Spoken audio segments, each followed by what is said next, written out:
Can you hear us?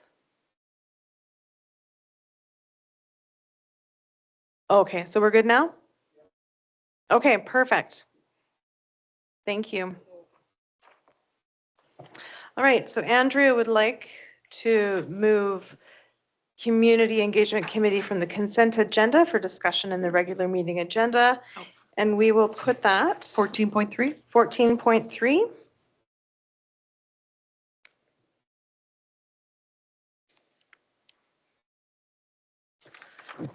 And I would like to pull joint city, school boards, and that will be 14.4.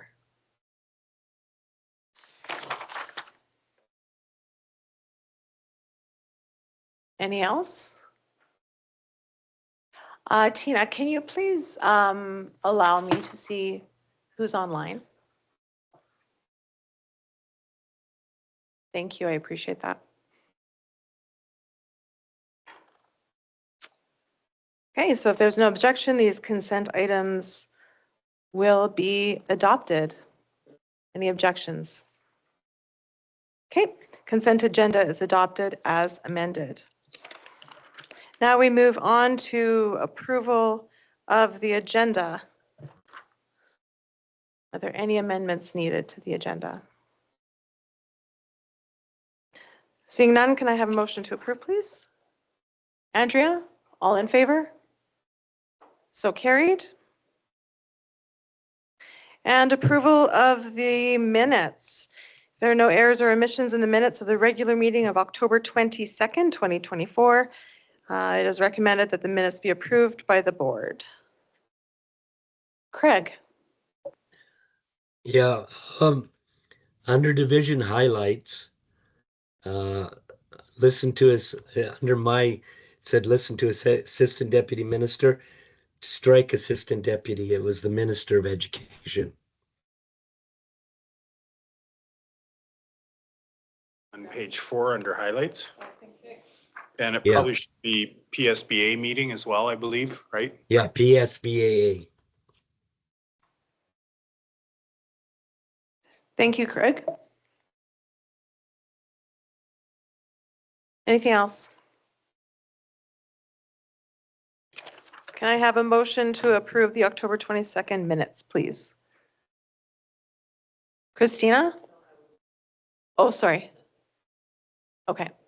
Can I have a motion to approve the October 22nd minutes, please? Jenny, all in favor? So carried.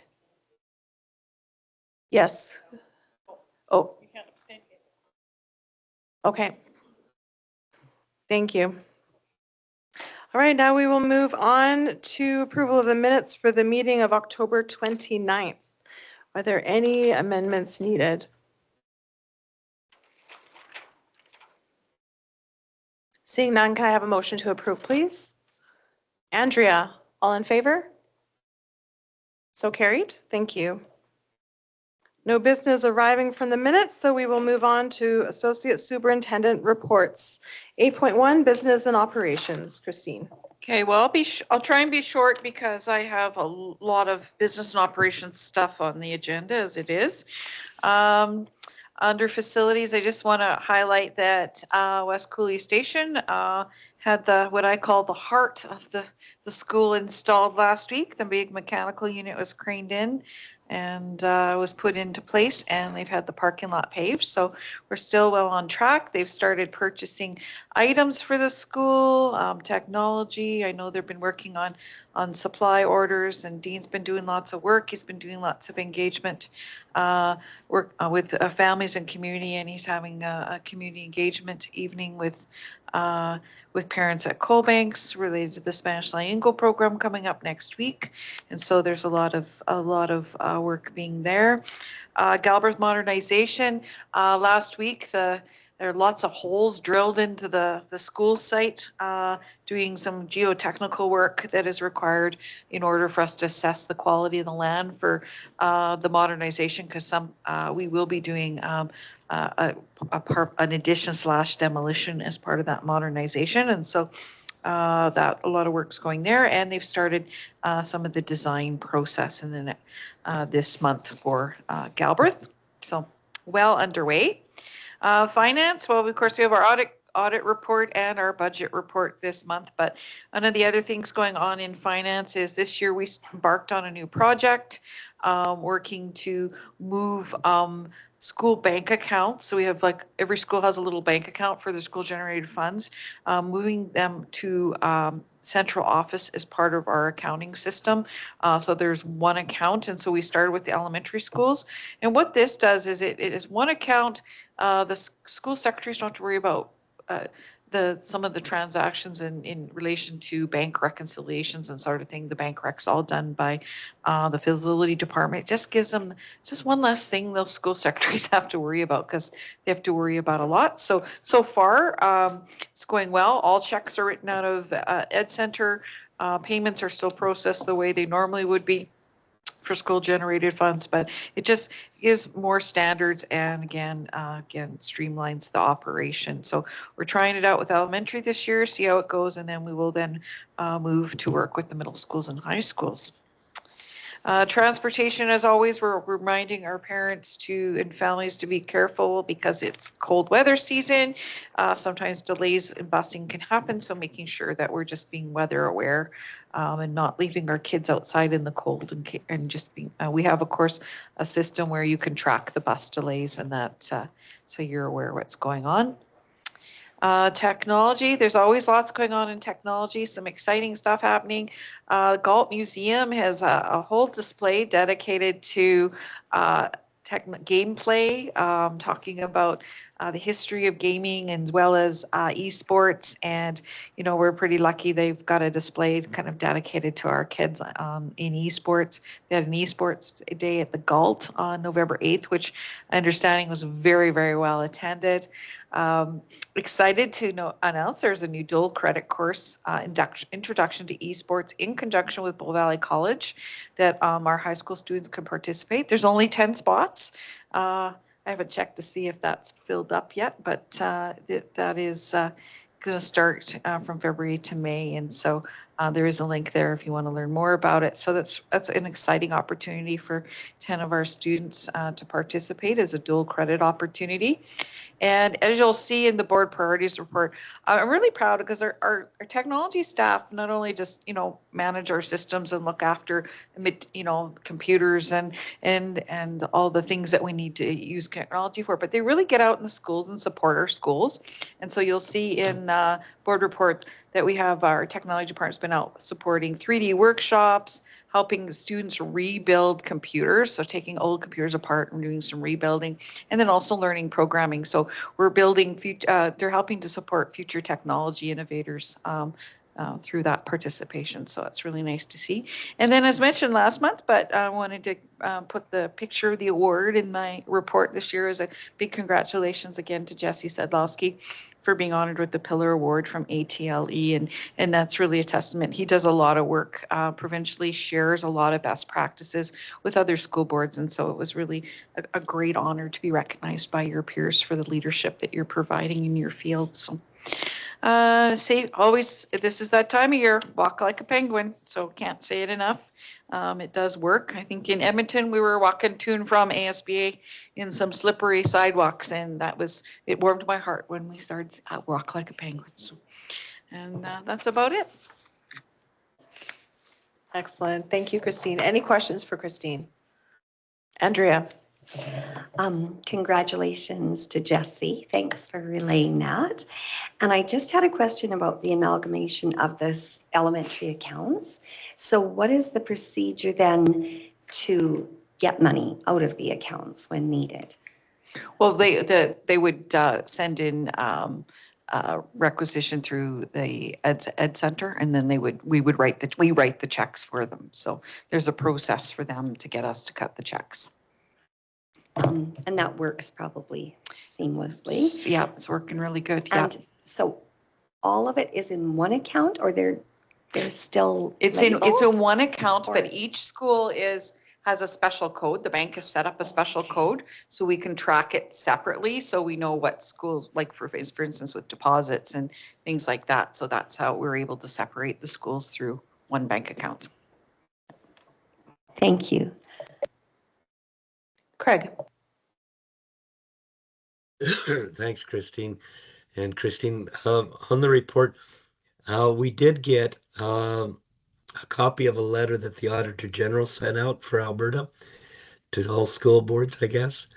And I can't remember, I can't find it right now, but it was also going to look at the different things the boards are doing, plus the looking at charter schools. Did you have you got a copy of that? I do. Actually, the Auditor General released their report. That's actually related to assurance plans.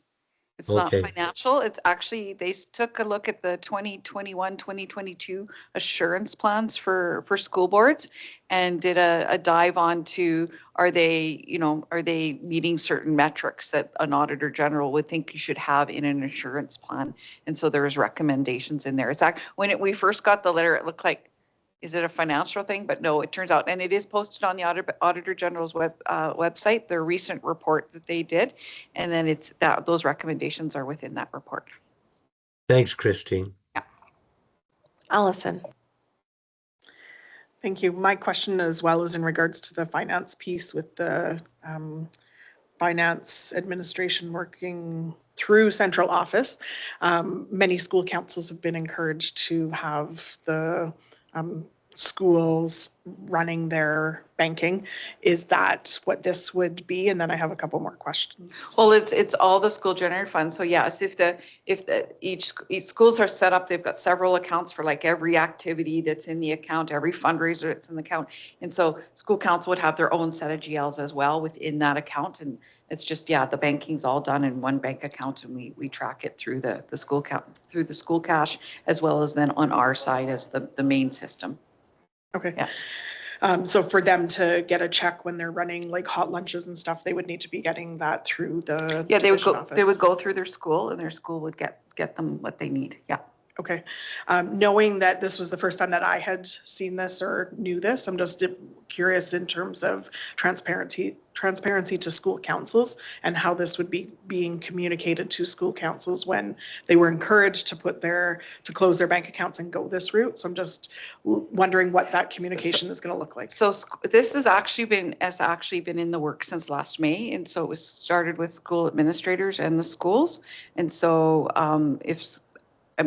because it directly involves the schools, we would not be directly communicating with school councils about this, because this is about how the schools account for their school accounting.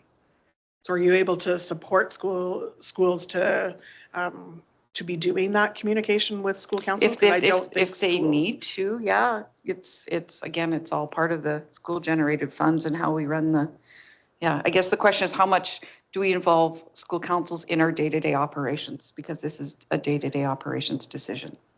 So. When school councils are using those funds, I think just for that transparency piece, I just don't understand where there would be a roadblock to having that transparency. And I would. Oh no, there's no roadblock. Okay. I'm just saying, I just don't understand. Yeah. We can certainly, if a school wants us to help us explain that, we can absolutely do that for sure. We've got people who are like that. Again, I'm not intimately involved with it. That would be Avis and Luana, but certainly if school councils want more information on that, we can certainly provide it. But we haven't had that request. Thank you. Any other questions? Jenny? I just had some of the same questions along some of the same lines, because those are the questions I get a lot from our community members, is around finance with the piece for school councils. And so with these school generated funds being centralized, do the school councils, like you explained, that each of the schools then has a code, it sounds like, that they're able to deal with their own finances within that generalized account? Do the school councils also then have a separate code? It would be all part of how the school sets up their school generated funds. And so there would be a separate GL account related to, it's a general ledger account, because like, for instance, for each type of activity, volleyball, however the school sets it up. And if there's an area for school council, like it's no different than what we've done in the past. We've just taken away the school having a bank account, and it's now handled in a central bank account. Everything else operates the same as it did in the past. They can report out individually. The school can run reports on school council's revenue expenses if they're running it through the school as they normally would. Nothing's changed for how we handle the reporting side. It's just a bank account and whether they not, and so the schools don't have to actually track the revenue expenses in a separate bank account. It's done through the Ed Center. But all the reporting is the same. There's no difference. Sorry that I'm not fully grasping it. Explain it to you. Maybe that's a question we can ask her when she's here. How about that? Because Avis is intimately, yeah, let's get her to respond to it. How's that? Sure, I'll just Yeah. clarify what my question is I think that from my understanding, attending school councils is a lot of them closed their societies and then no longer held their own bank accounts and instead held bank account through the school. And the school often, it sounded like, held a separate bank account for the school council. So they had their own, and then they had an additional bank account that was for the school council, and they received those bank statements and interactions. And so I think that's the piece that I'm asking about is how does that school council then get the reporting of their finances specifically? Yeah, so there's a couple ways. Some school councils have separate bank accounts, which they can certainly do.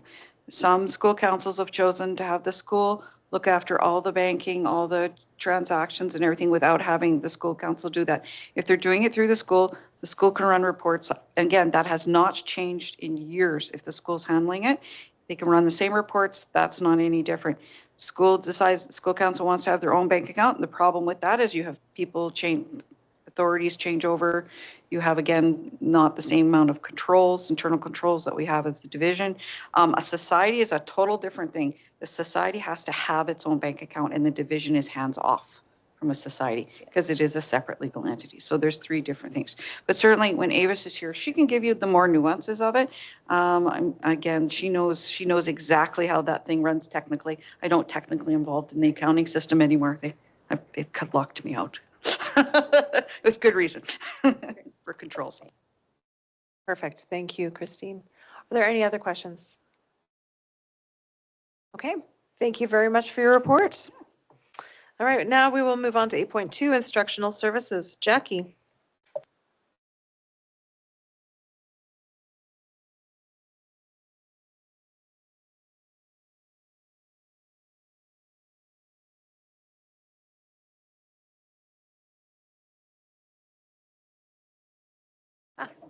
Perfect. Thank you. First of all, thank you for having me join you.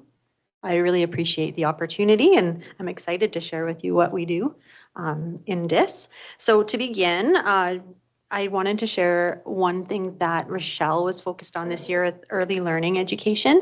They had an opportunity to go to Helen Schuler Nature Center and partner with them to provide transportation for our families to take part in something called Loose Parts Outdoor Play. So Loose Parts Outdoor Play is an open-ended, very creative process to allow children just to explore with materials that are not manufactured materials. They're very just environmental and real. So it just allows that really abstract kind of open-ended play-based learning. So that was an amazing opportunity that our early learning kids had, and also really well attended. So there was 2 days. They were weather impacted, one of them especially, but the second day it had well over 20 kids at each session. So that was really exciting for our early learners. Moving into our learning and instruction with Erin Herkett, we had our collaborative communities in November, and we had over 90 groups that were formed as part of professional learning opportunities for our teachers. So again, a great opportunity for our staff who really embrace learning next to other colleagues that have a similar focus. So that was a great opportunity for our teachers. For our mental health capacity building team, with Deanna. It was exciting to hear that working with the City of Lethbridge, they've secured their funds for up to 2026. So that's another great and exciting piece of news for our team. With Andrew Cruel, our off-campus education, tomorrow, actually, November 27th, is our Trades for You. So our grades 9 to 12 students who are interested are able to try some skilled trades with up to 30, there's 30 different businesses within our community who are open to that opportunity with our students. So lots of excitement around that. Andrew said it's almost as exciting as landing tickets to a Taylor Swift concert to be at the Trades for You evening. So we're very excited about it. Our counseling coordinator, Jen Day, she's been very busy, and she, along with Jim Kerr, Kaylee King, and Don Riolini, carried out our Vitra training this past week with approximately 30 people being trained. So within our division, we also had some community representation there. So McMahon, the Y, and Calvin Christian School. So they were able to join us for that training because it's something that's valuable for our community too. For our Indigenous education team with Joel Tailfeathers, one thing in November, they're working on focusing on the Blackfoot value of empathy. But they also had an opportunity to go up to Calgary and learn a little bit more about Indigenous leadership classes in high school. And so just looking at what that could look like here, they visited 2 high schools up in Calgary and are excited to bring that back and share that with our high schools. Jim has been really busy also with Success in School planning. So Success in School plans are for our kids in care. So he connects with the teams and makes sure there's student voice in those pieces too, because that's essential to a Success in Schools plan, to make sure they have a voice in their learning and how they feel things are going. So he's been following up on all of those. And also a big focus for us last year and then also going into this year is just student engagement and looking at attendance. So Jim's been pretty focused on middle and high schools, especially looking at how are we going to engage our students who aren't attending. And I think there's also a big focus on just sharing that data so that they are familiar. And lots of our principals are aware, right, of what kids were missing, but how to bring those kids back into school and get them really excited about things. Okay, so then the inclusive education, myself and Rebecca Adamson, I have 3 things to share that are a little bit big. So the first one is just some of the things that we've been doing, being really flexible with our behavior support team.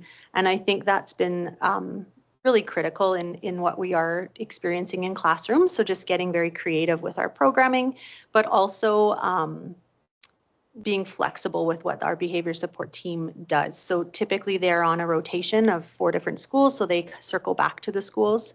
And right now we have to also kind of just flex with that. When we have needs, then we make sure they're supported with our behavior support teacher also. So that's been working very well. The other piece that I wanted to share was our immigrant youth conversations. So this is a big piece that's bringing community together with the school division. So we have voices from the Y, LFS, the City of Lethbridge, Flexibility, and we've all come together because we are realizing we see the same gaps that our students are experiencing and finding as challenges and barriers. So we've come together to look at everything from transportation to interpretation and translation and making sure that their needs are being met. So that has been such an amazing group to work with. And we are already even making movement on some summer planning for our students who are newcomers to Canada. And then, of course, our Inclusive Education Parent Advisory Committee, we're starting to work on the structure for that. Next week, I'm meeting with a lady named Megan from Parkland School Division. So I have met with her before in the past, but just to kind of reconnect around their procedure for how they created their committee, their terms of reference, and also their application. So looking at all of those different pieces, with her to kind of get a good idea of how we want to get ours off the ground and running. And then the last thing I did want to share too is just how Rebecca and I are working through assessing our ISP, our instructional support plans, and how we can engage families and students more in that process. And that has been fantastic. So it's spinning off of the feedback we received from our parents at our roundtable in the spring, taking that information and working really closely with our learning support teachers and the administrators that oversee inclusive education.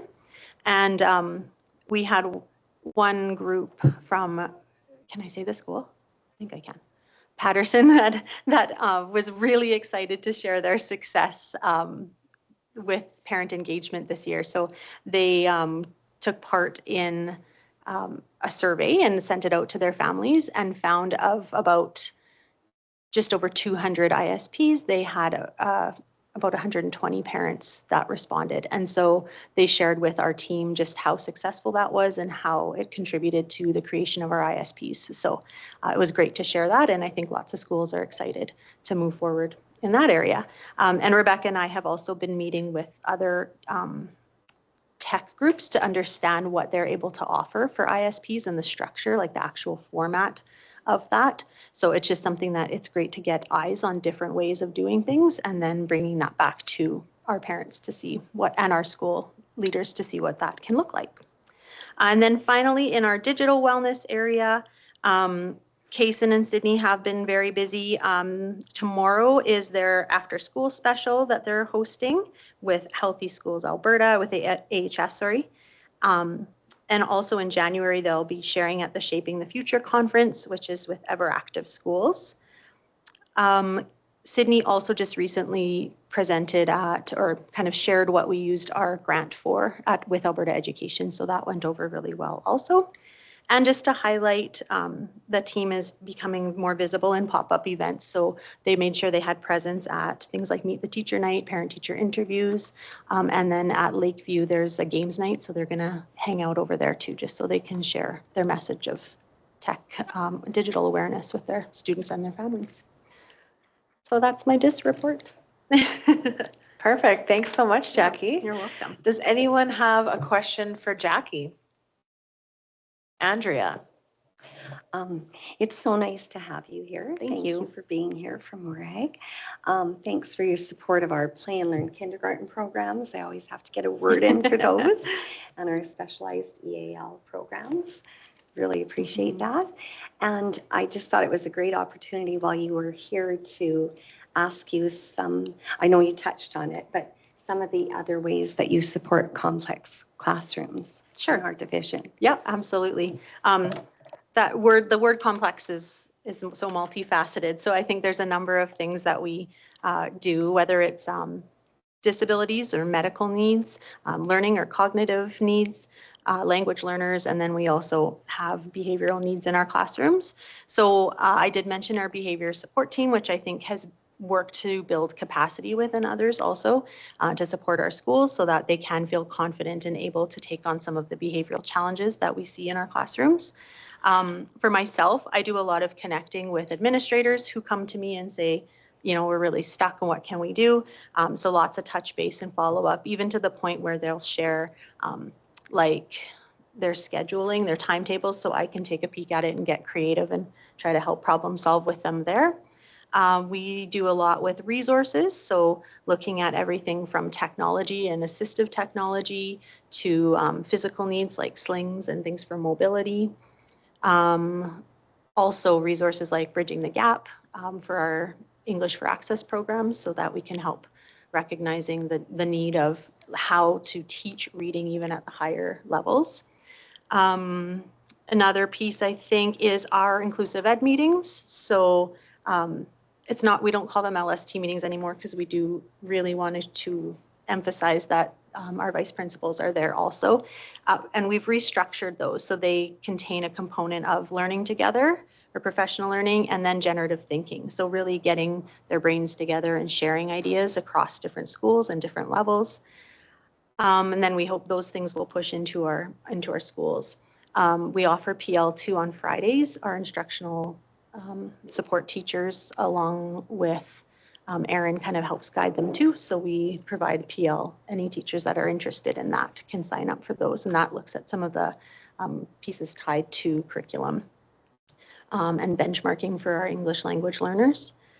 We also have Nadia, who is one of our LSTs, who's supporting really complex medical pieces. So she's able to go in again, try to build some capacity within our other staff members to support students in the classroom to make sure it's meaningful learning for them. I sit on complex case, so often too I can brainstorm and gather ideas to share with our administrators and our teachers with that, and that's through Southwest Collaborative Support Services.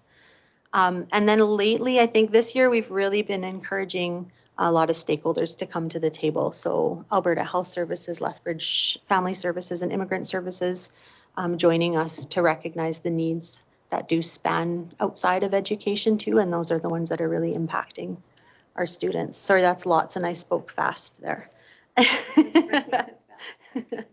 But does that answer your question, Andrea? That's awesome. Thank you. It's nice to hear about all the supports that you have in place. Thank you. You're welcome. Thanks, Andrea. Jenny? Thank you for being with us today, and thank you for the report. I just wanted to also acknowledge the Inclusive Educational Parent Advisory Committee, that the work has begun on that. That's been a conversation that our board has been involved in, and so I just wanted to acknowledge that work and the appreciation we have in that work beginning. And thank you for that. And then my question was, the following paragraph talks about the work being done with our meeting the education and basic needs of our immigrant youth, and refers to the committee having identified action items. And I'm just wondering if you can clarify for me what committee that is, if that's referring still to that Inclusive Education Advisory Committee, or if this is another committee that works specifically for immigrant youth. Oh, gotcha. So is that the part that is at the bottom of my? Yeah. I just wondered, I'm just trying to understand the work being done. Yeah, so that group was started it was at the end of last year. And so it did stem out of some concerns that one of our high schools brought forward in terms of finding counseling supports and any kind of mental health supports in other languages. So when I brought it back to Immigrant Services and Alberta Health, we started to recognize there's a lot of groups that are seeing the same gaps. So we thought, well, in power in numbers, let's get us all together and try to work together as collaborative teams. So some of our action items, Jenny, I can just clarify some of them. Working with the city to talking around transportation. So right now, our youth, if we do want them in our English for Access program in high school, there is just a specific program on one site, which is North, which can be flexible, but that's where we find a lot of our population is. So even looking at busing and transportation for that, because it can be very hard for our new families to maneuver the transportation system here with the downtown depot and things like that. We also talked about translation and interpretation. Interpreters are very hard to find here. Unless you are a client of Immigration Services, you're not able to access the interpreter services there. So we do end up contracting our own. And also we would love to learn, and Jesse has been working on this too, just more of our technology that can translate for us. However, we also recognize that we need it to be accurate. And I think that's so important. So that is one of our action items, just exploring those further.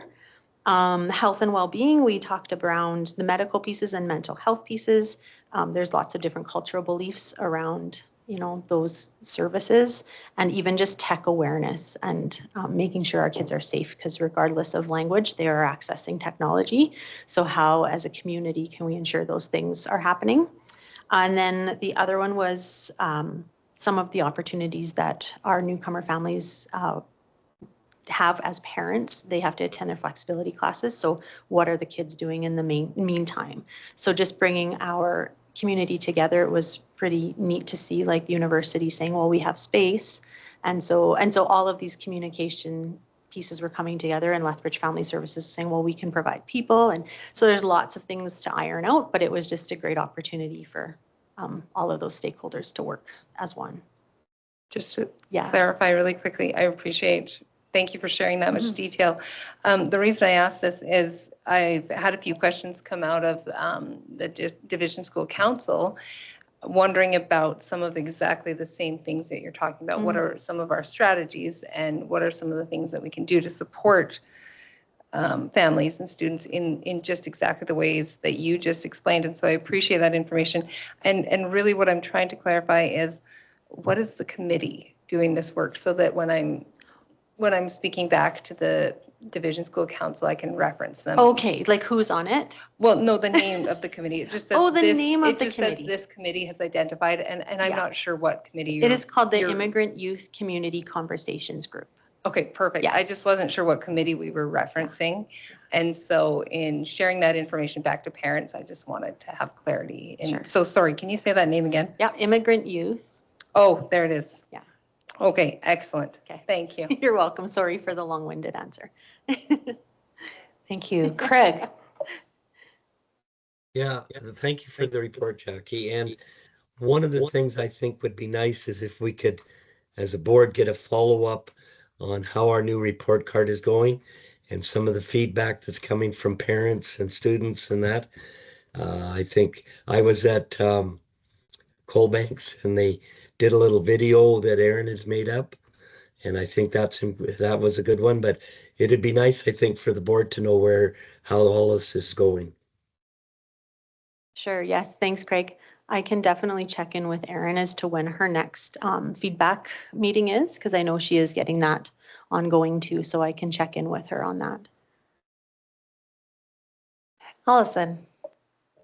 Thanks, Jackie. I have a couple of questions and comments. I appreciate that you're here when Morag's not able to be. I appreciate us having the opportunity to ask questions and everything else. So I will always highlight the off-campus education and career pieces. I think that's what we're directing and waiting for our students to guiding them in the future of employment and post-secondary. So just a highlight to off-campus education. They're also working on the dual credit opportunities. And I think the deadline is coming up for November 29th. Yes. Looking at those dual credit opportunities is absolutely amazing. And the list is actually quite lengthy. And it's Yeah. great to have some of our students be able to get into there. So that is great work that they are doing, as well as what's listed there. When we look at some of the pieces around governance and what we can pull from the reports and what information that you share, and later in our agenda, assurance results and our assurance plans are things that we look at. And when we go into strategic planning, I know the work that Jim Kerr does is quite important to our division. And I know you shared that there's some stats that he shares with administrators. I'm just wondering if there's any stats that you'd ever be able to share with us in regards to what might help support our conversations when we're looking at strategies and we're looking at our assurance plans in the work that Jim is doing, because it is such important work. So that might be something that you can go back and think about, is that are there parts of that could be shared, and whether that's part of our in-camera conversation or our committee of the whole. But I think just for us to be able to be informed when we go forward with our strategic planning, to have that information, I think is important. Sure. Did you have any thoughts on that, or? No, I do think Okay. there would be some really valuable information. Yeah. Yeah. So I think just So- if you can share at some point, it's Yeah. not certainly for next month. It doesn't need to be in this report. I just think if we can have access to that at some point, it would assist us. Of course, for the inclusive education, I put a big check mark. So I appreciate that the work has begun and that you're going to connect with Parkland, and I appreciate that. One thing with the immigrant youth conversation piece, I think that's really important work as well. And then when I hear you speak of some of the challenges and barriers, and I try to pull out that governance piece as well for us. And I'm just wondering if there's pieces of those conversation that you could provide us with advice that for us to be doing our advocacy work when we're meeting for joint school board city meeting, or whether we're meeting with the MLA or whether we're meeting provincially. I think that out of those conversations, there might be some pieces of advocacy for us. So if you could provide us, or if you have any ideas now, whatever, but I know certainly in the past, there's been some challenges with transportation that we've worked back and forth and shared. But I think just to continue those conversations with the advocacy would be key. And then I think that's great with parent engagement and hearing from Patterson to have 120 parents that are able to connect. I think that those connections are so important, and those opportunities are important for our families to feel that they're engaged in their students' education and those ISPs. So I appreciate that work. And then I just want to highlight, I know that under digital wellness, the Ever Active Schools Conference. So I know Christina as well as myself have attended those conferences before, and it's great when we have school divisions represented, and to see our school division represented there, I think is really important. So I think Christina is registered to go this year in January, hopefully, fingers crossed. So it's definitely a great conference to go to. So I appreciate that they're going and presenting. So thank you. Yes, thank you. Christina. Sorry, we always have lots on this. Okay. This is mostly just a shout out. The family support team, as you mentioned in the report, did receive funding. And I just wanted to, I'm often found talking about things that are underfunded. I just always want to shout out when we do receive funding for things that are not guaranteed. I know that that team provides invaluable service to ensure that all students are able to be ready to learn every day. And while education systems are not funded for those kind of social services, the division goes out of their way to make sure that, to the best of our ability, we do everything we can to get those barriers out of the way. And so I just want to acknowledge for the community that that funding came through the city and the province through FCS funding, I believe. And it's just never guaranteed. And that team is so valuable. So I always wait with crossed fingers every year that application goes out to make sure that it comes back. So just want to celebrate and acknowledge that sometimes good things get funded. Excellent. Thank you, Christina. All right, seeing no more hands, thank you, Jackie, for the report. We will move on to 8.3, Human Resources. Robbie. Hello. Okay, I'll move right into staff training and development. The HR team collaborating with our inclusive ed team with SIVA training. And so wanting to highlight that SIVA training, there'll be SIVA training offered at the end of December, right before the break, specifically for our substitute teachers and casual educational assistant staff. We have not solely offered this opportunity to those staffing groups before, and feel this is a really important opportunity for some of those who wouldn't otherwise have the opportunity to take this training. So we're hoping that we fill this class with some of our substitute teachers and our casual support staff. This is a voluntary opportunity, so hopefully we can fill that class. Down to strategic planning and staffing, we'll highlight that West Cooley Station Elementary School staffing process and planning is well underway, and there'll be communication coming out to all staff next week on some things that will be taking place as far as 25-26 staffing. It sounds like it's a long time away, but it comes quickly. So we'll be communicating in that regard. There'll also be some communication coming pretty early for the 25-26 overall staffing process. And Katie Guccione and myself will be attending the U of L walkabout on December 6th, which is always a really exciting opportunity to meet some of our new and upcoming teachers who are going through PS3 and soon to be, hopefully some of them, future Lethbridge School Division teachers. Some conference and committee participation.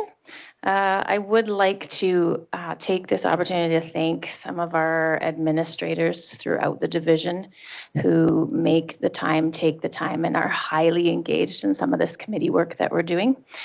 Specifically this morning, we had our HR Staffing Processes Advisory Committee working diligently to collaborate with us and provide feedback on some of our staffing processes to make sure that we are doing what we can possibly do best to support our staff and make sure that we're providing fair and equitable access to some of those opportunities across the division. So I do want to shout out to those administrators who are participating on those committees. Our wellness committee will meet on December 5th, pardon me. December 5th is our next meeting.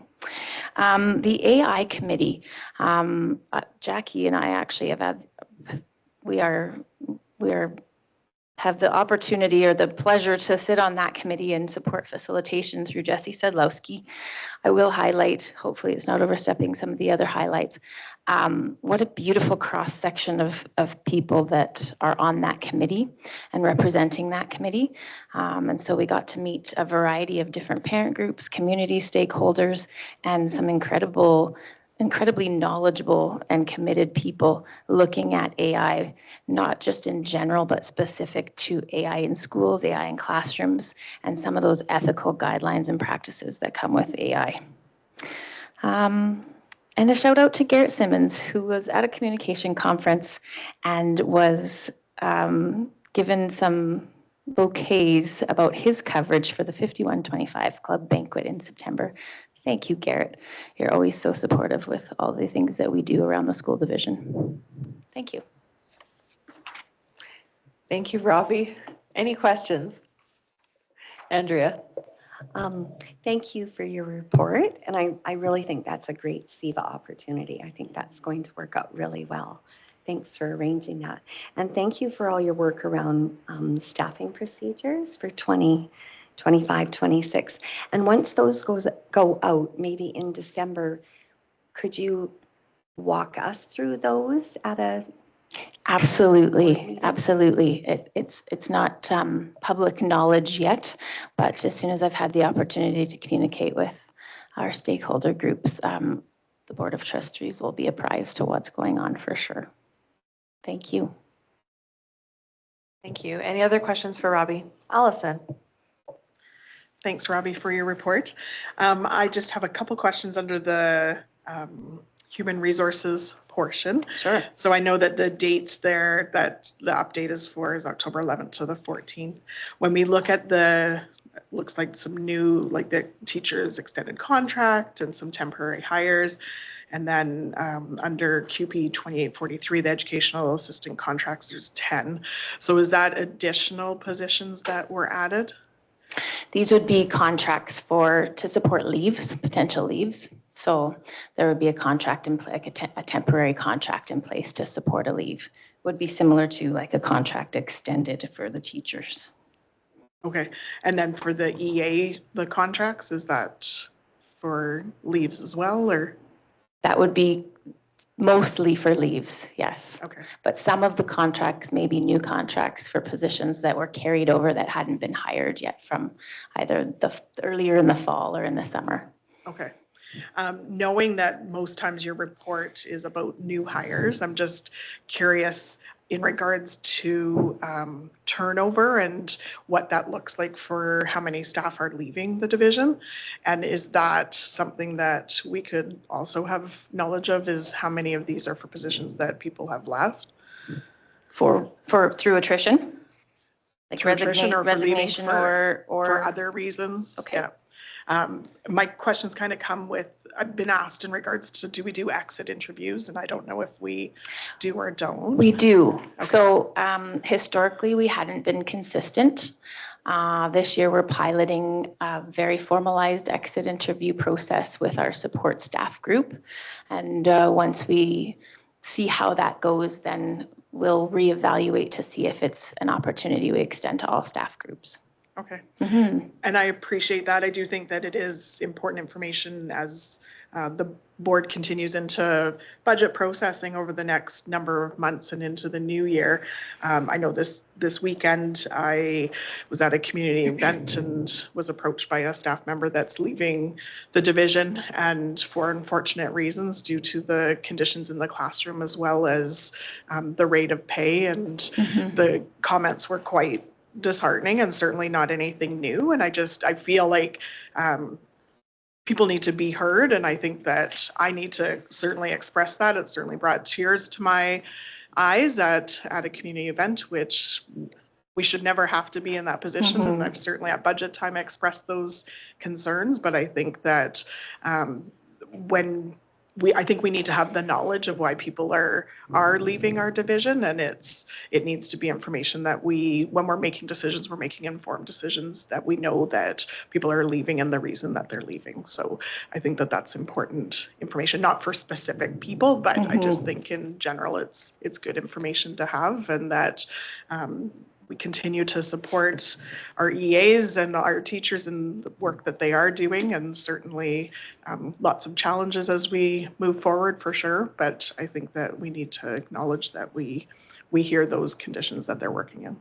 Agreed. Thank you. Thank you. Thank you. Any other questions?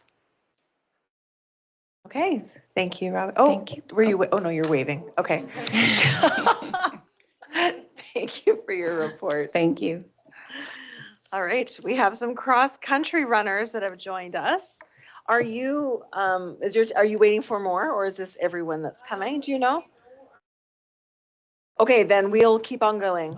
Yeah, I'll check in and then, yeah, for sure. Okay, we'll move on to 9.1, board priorities report. Okay, a lot of it's been covered already, but I'll go through a few things. It's certainly very exciting to have everyone here. I know you're really fired up to hear about board priorities, so this will, I'm sure, be the highlight of your week. So welcome and congratulations. Yeah, so just a few things. I'll hit some of the highlights, but of course, as always, if you have questions, happy to answer them. Won't go into a huge amount of detail. Some of this has already been covered. You know, you'll see first, and Craig mentioned it earlier about the work that Erin Herkett is doing in relation to helping parents understand new curriculum, what that looks like, and reporting, and some of the pilot project work that we're doing. That's been a real area of focus for us this year and will continue to be an area of focus. At the bottom of the page, it talks about new curriculum. Those things are very connected. There's been an announcement about new curriculum coming in the grade 7 to 9 area, even up into grade 10. So we're going to continue to be on the new curriculum journey. That presents challenges. That's a lot of work for our staff.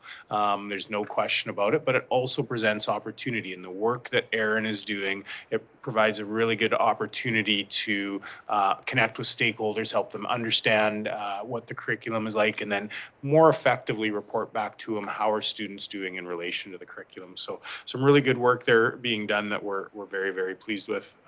And then it talks about, under report cards, it talks about on November 12th was our collab day, and there's a lot of work done on that. I was in, it was either earlier this week or last week, I can't remember which, and there's a group of grade 6 teachers working with Jody Babke, and they were working on some of the reporting back and the new curriculum, and that was a great opportunity to talk with them about some of the challenges that they face, but also some of the benefits of the work. So really, really appreciated that. And of course, our staff does just fantastic work. So it was great to connect with them.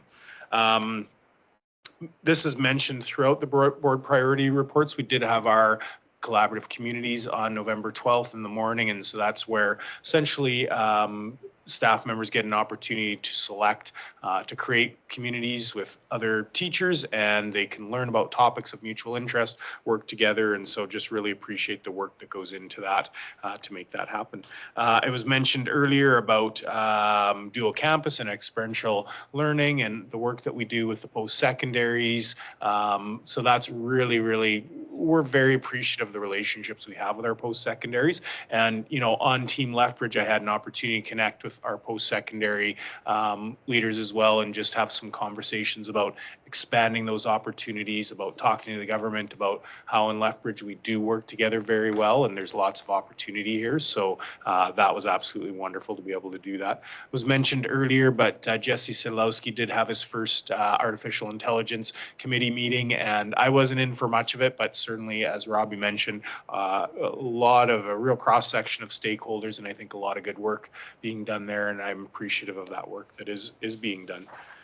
And then under Indigenous education, I just wanted to give a quick shout out to mentions Julius Delaney, one of our elders that's worked with us and been very, very present here in the Ed Center and throughout our schools. And also wanted to mention Troy Delaney. I was at the LCI opening ceremonies for the 4A volleyball provincials, and there he was drumming as part of the provincials. So just appreciate all that they do to support our schools and our school division. And then Administrator Professional Learning on the 14th, we did have we had our admin committee meeting, and then we had professional learning. The admin committee meeting was about 15-20 minutes. We kept the business, quote unquote, business part pretty short. We got into some professional learning. So we did some work on assessment. That's an area of focus. We did two things. One was we spent some time on assessment. I met with the high school teachers to have some conversation about what that looks like. Aaron met with middle school and elementaries to talk a little more about the report card pilot and that sort of thing. Then we all came back together and we spent time on our results, on our school results and what those mean, and some path forward on that, which I will talk more about when we talk about the AARR, because we are doing some work on that. Yeah, just want to let you know that. So that's it for me, unless there's any questions that anyone has. Excellent. Thanks, Mike. Are there any questions for Mike? Jenny? Thank you for the report. I wondered about the PowerPoint presentation that Aaron has been sharing with our school councils. I wondered if that's something that maybe the board could have a link to, just for our own learning as well. Yes, absolutely. I know Craig had mentioned maybe have Aaron come to a committee of the whole or something and provide some feedback. So I know Aaron would be thrilled to do that. And yeah, we can get you that link for sure. Thank you. Any other questions? Okay, thank you, Mike. Okay, I'm just checking in. Is everyone here yet? Still waiting? That's all good. We'll keep going. Oh yeah, totally. We're good. All right, Mike, donations and support.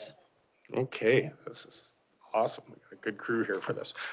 Donations and support, as always, we'll just talk briefly about this one. I think the most important thing is just to recognize how fortunate we are in this division, the support that we get. And there's two great examples of members of our community supporting our schools, Nicholas Sharon and Senator Joyce. So we're just really appreciative of the support we get. We're just, I mean, we do this every month, and every month it's the same thing, how grateful we are for the generosity of this community and their willingness to support us. So thank you to the community. Okay, acknowledgement of excellence. I always like this one. And again, I'll just hit a few highlights. And if you got questions, maybe I can answer them, maybe I can't. So Lethbridge Christian School, a few things that really jumped out in their write-up. First of all, right at the start, talking about some of their focused learning goals about reading intervention, building stamina for students, and then of course their faith-based perspective of understanding and building their biblical worldview.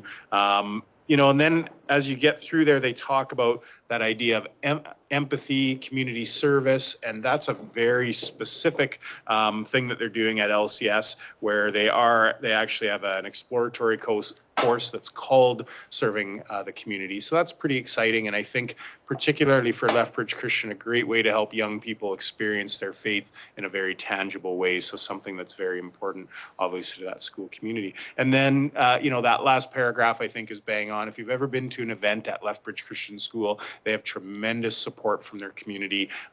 Really, in many ways, you know, the school is the hub of the community. And so just really appreciative of all the support that we get from the community in Lethbridge Christian School and all the great opportunities that they provide. Then we'll get into Dr. Plaxton. Pretty neat with their farm to table approach to their nutrition grant, where they have students involved and they're making food, and they're looking forward to potentially connecting with Lethbridge Polytechnique and their culinary program. So really just a great example of providing our students with some really neat opportunities to explore some skills.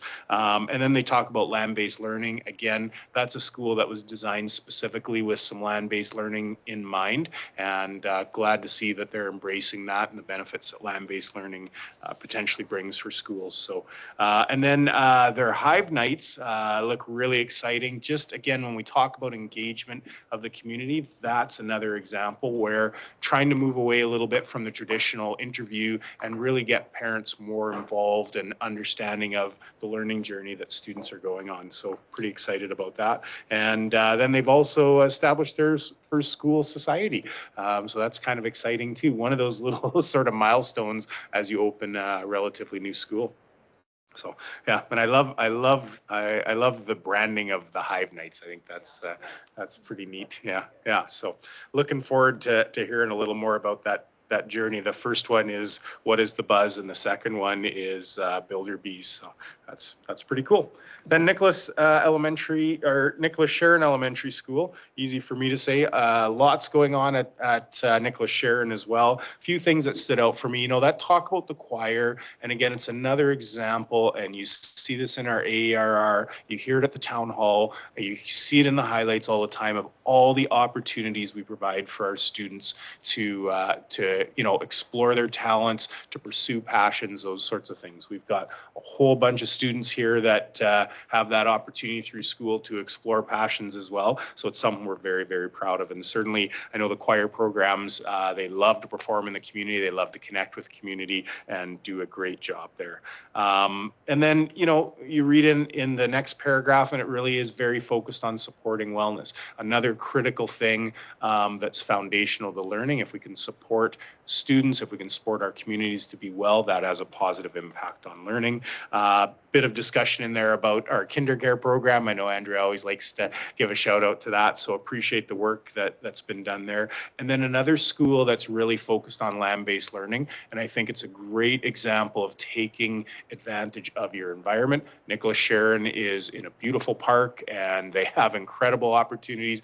You can do land-based learning anywhere. All you need is a little bit of land, and we're fortunate to have that in Canada, but they've got a very unique situation there, and they're embarking on an Indigenous medicine garden project, and I'll be interested to hear how that goes. I haven't had an update in a little while, but pretty neat stuff happening there. So unless there's questions, that's it for me. Any questions online? All right.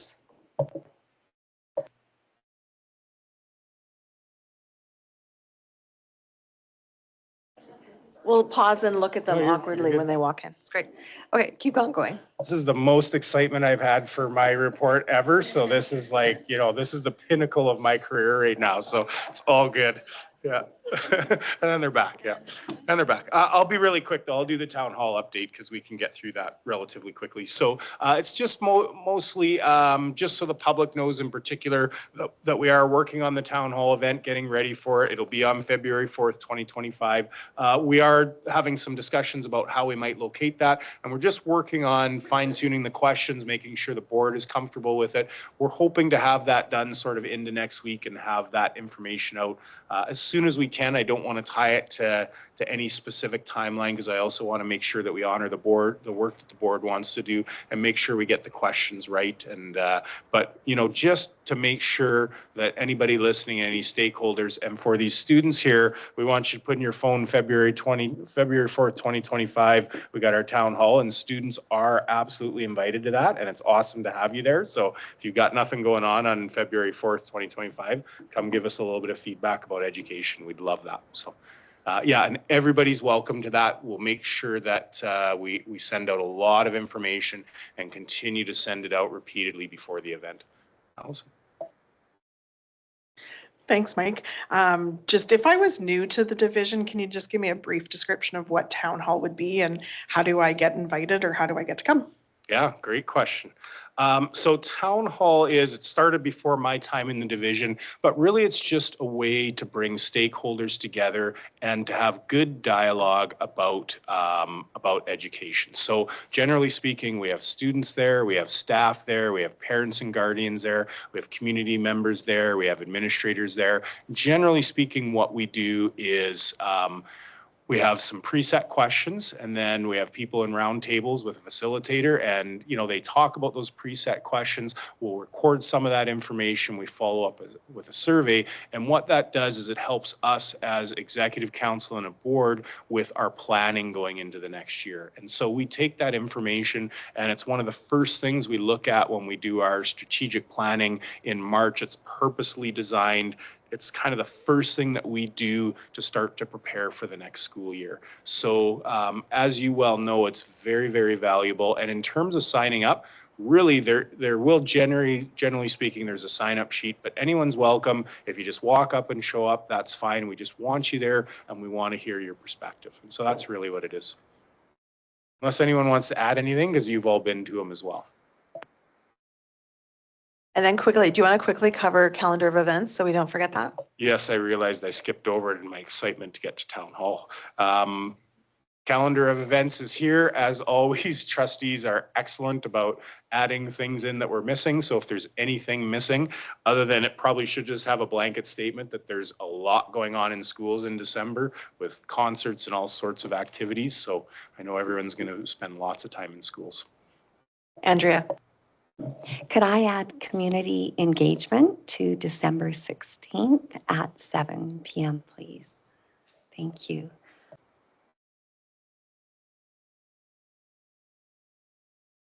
Anything else? All right, we're good. Thank you, Mike. We'll pause here.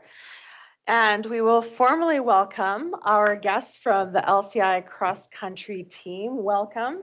We're here to recognize and celebrate you. The cross-country provincial meet was held in Grand Prairie on October 19th. And all of you made history by being the first team from the South Zone to bring home the 4A gold banner. Well done. Well done.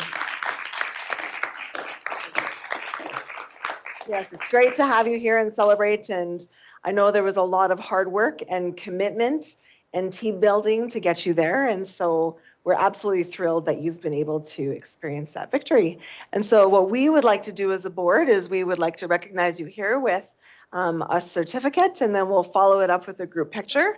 So what we will do is we'll have the coaches come up actually to read out the names, and then Mike and I will hand out the certificates. And then after you receive your certificate, we'll have you stand up on the stairs, and then Garrett will take a group picture of everyone. Does that work? All right.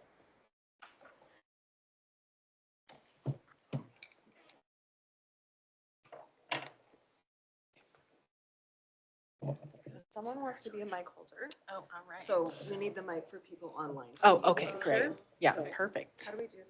What's the Yeah, best we'll way to just, hold? we'll just.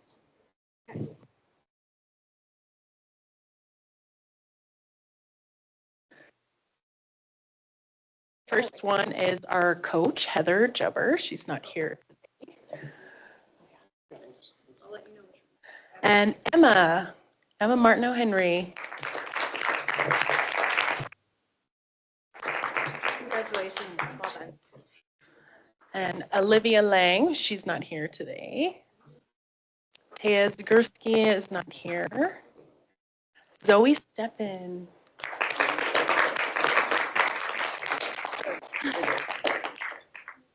Congratulations, Zoe. Well done.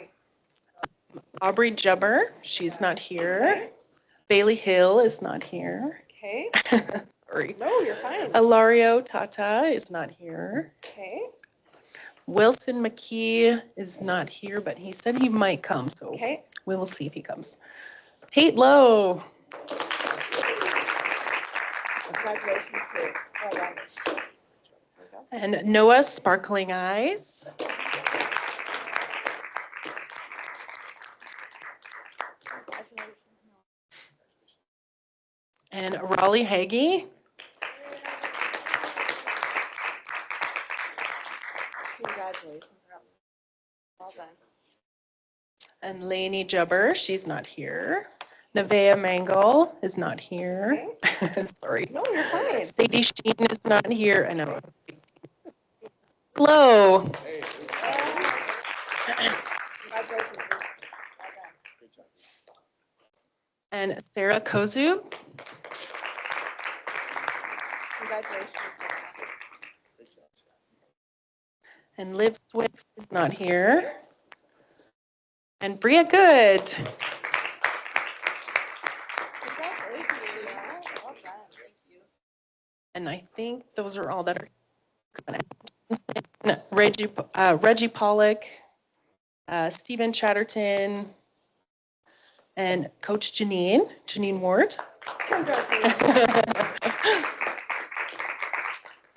And then that's me. Yeah. Thank you.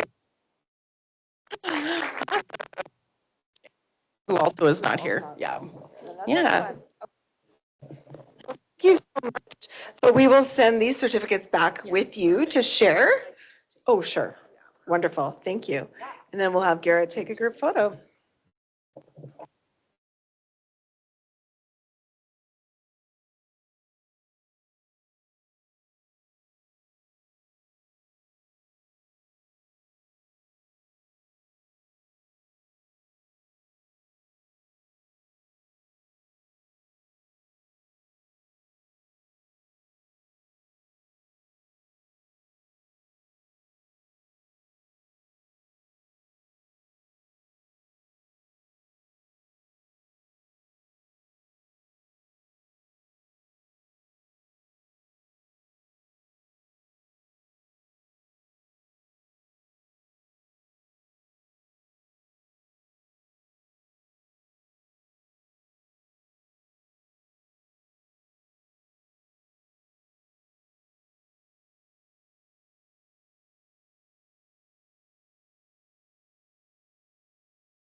Okay, thank you. So now, 9.6 annual education results report. Mike. Yeah, and I'll get rolling on that, but Allison did mention for the calendar events, we do have the ATA local Christmas dinner on December 4th. So yeah, thanks, Allison. Yep.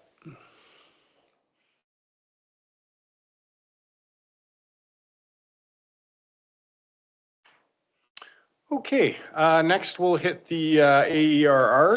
I'll go, what I'm gonna do is sort of do a high level overview. We do have to remember that we have to approve this at the end. So we have to have an official board motion. Sometimes I get rolling and I forget to do that. So if I do forget, please remind me. I'm not gonna go through the entire thing, obviously, because you know, that wouldn't be, you've read the document.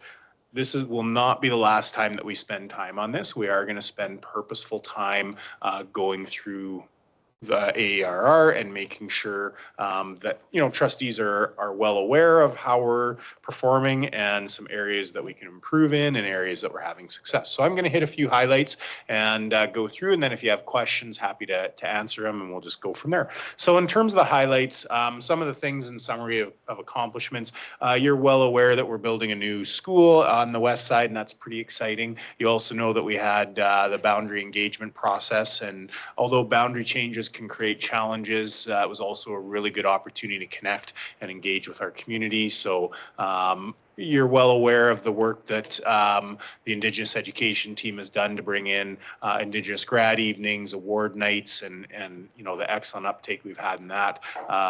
You're aware of the meritorious budget award that we received, so always proud of that work. And then, you know, last year, because this is looking at last year, you know about our esports, hosting the esports championship and how well that went. So in terms of the results, start off with some highlights. 5-year completion improved. We're seeing seeing some good results on our 5-year completion and our completion in general. So we're happy about that. Certainly want to keep doing that. And the 5-year mark, I mean, technically high school is 3 years, but you know, personally, I look at the 3-year, but it's the 5-year, our students getting done, and that's, you know, it doesn't always have to be in that 3-year time frame, but making sure that our kids are getting the opportunity to graduate. Grade 6 PAT acceptable standards, it improved again a bit this year. It's above the province. The 3-year trend is also above the province.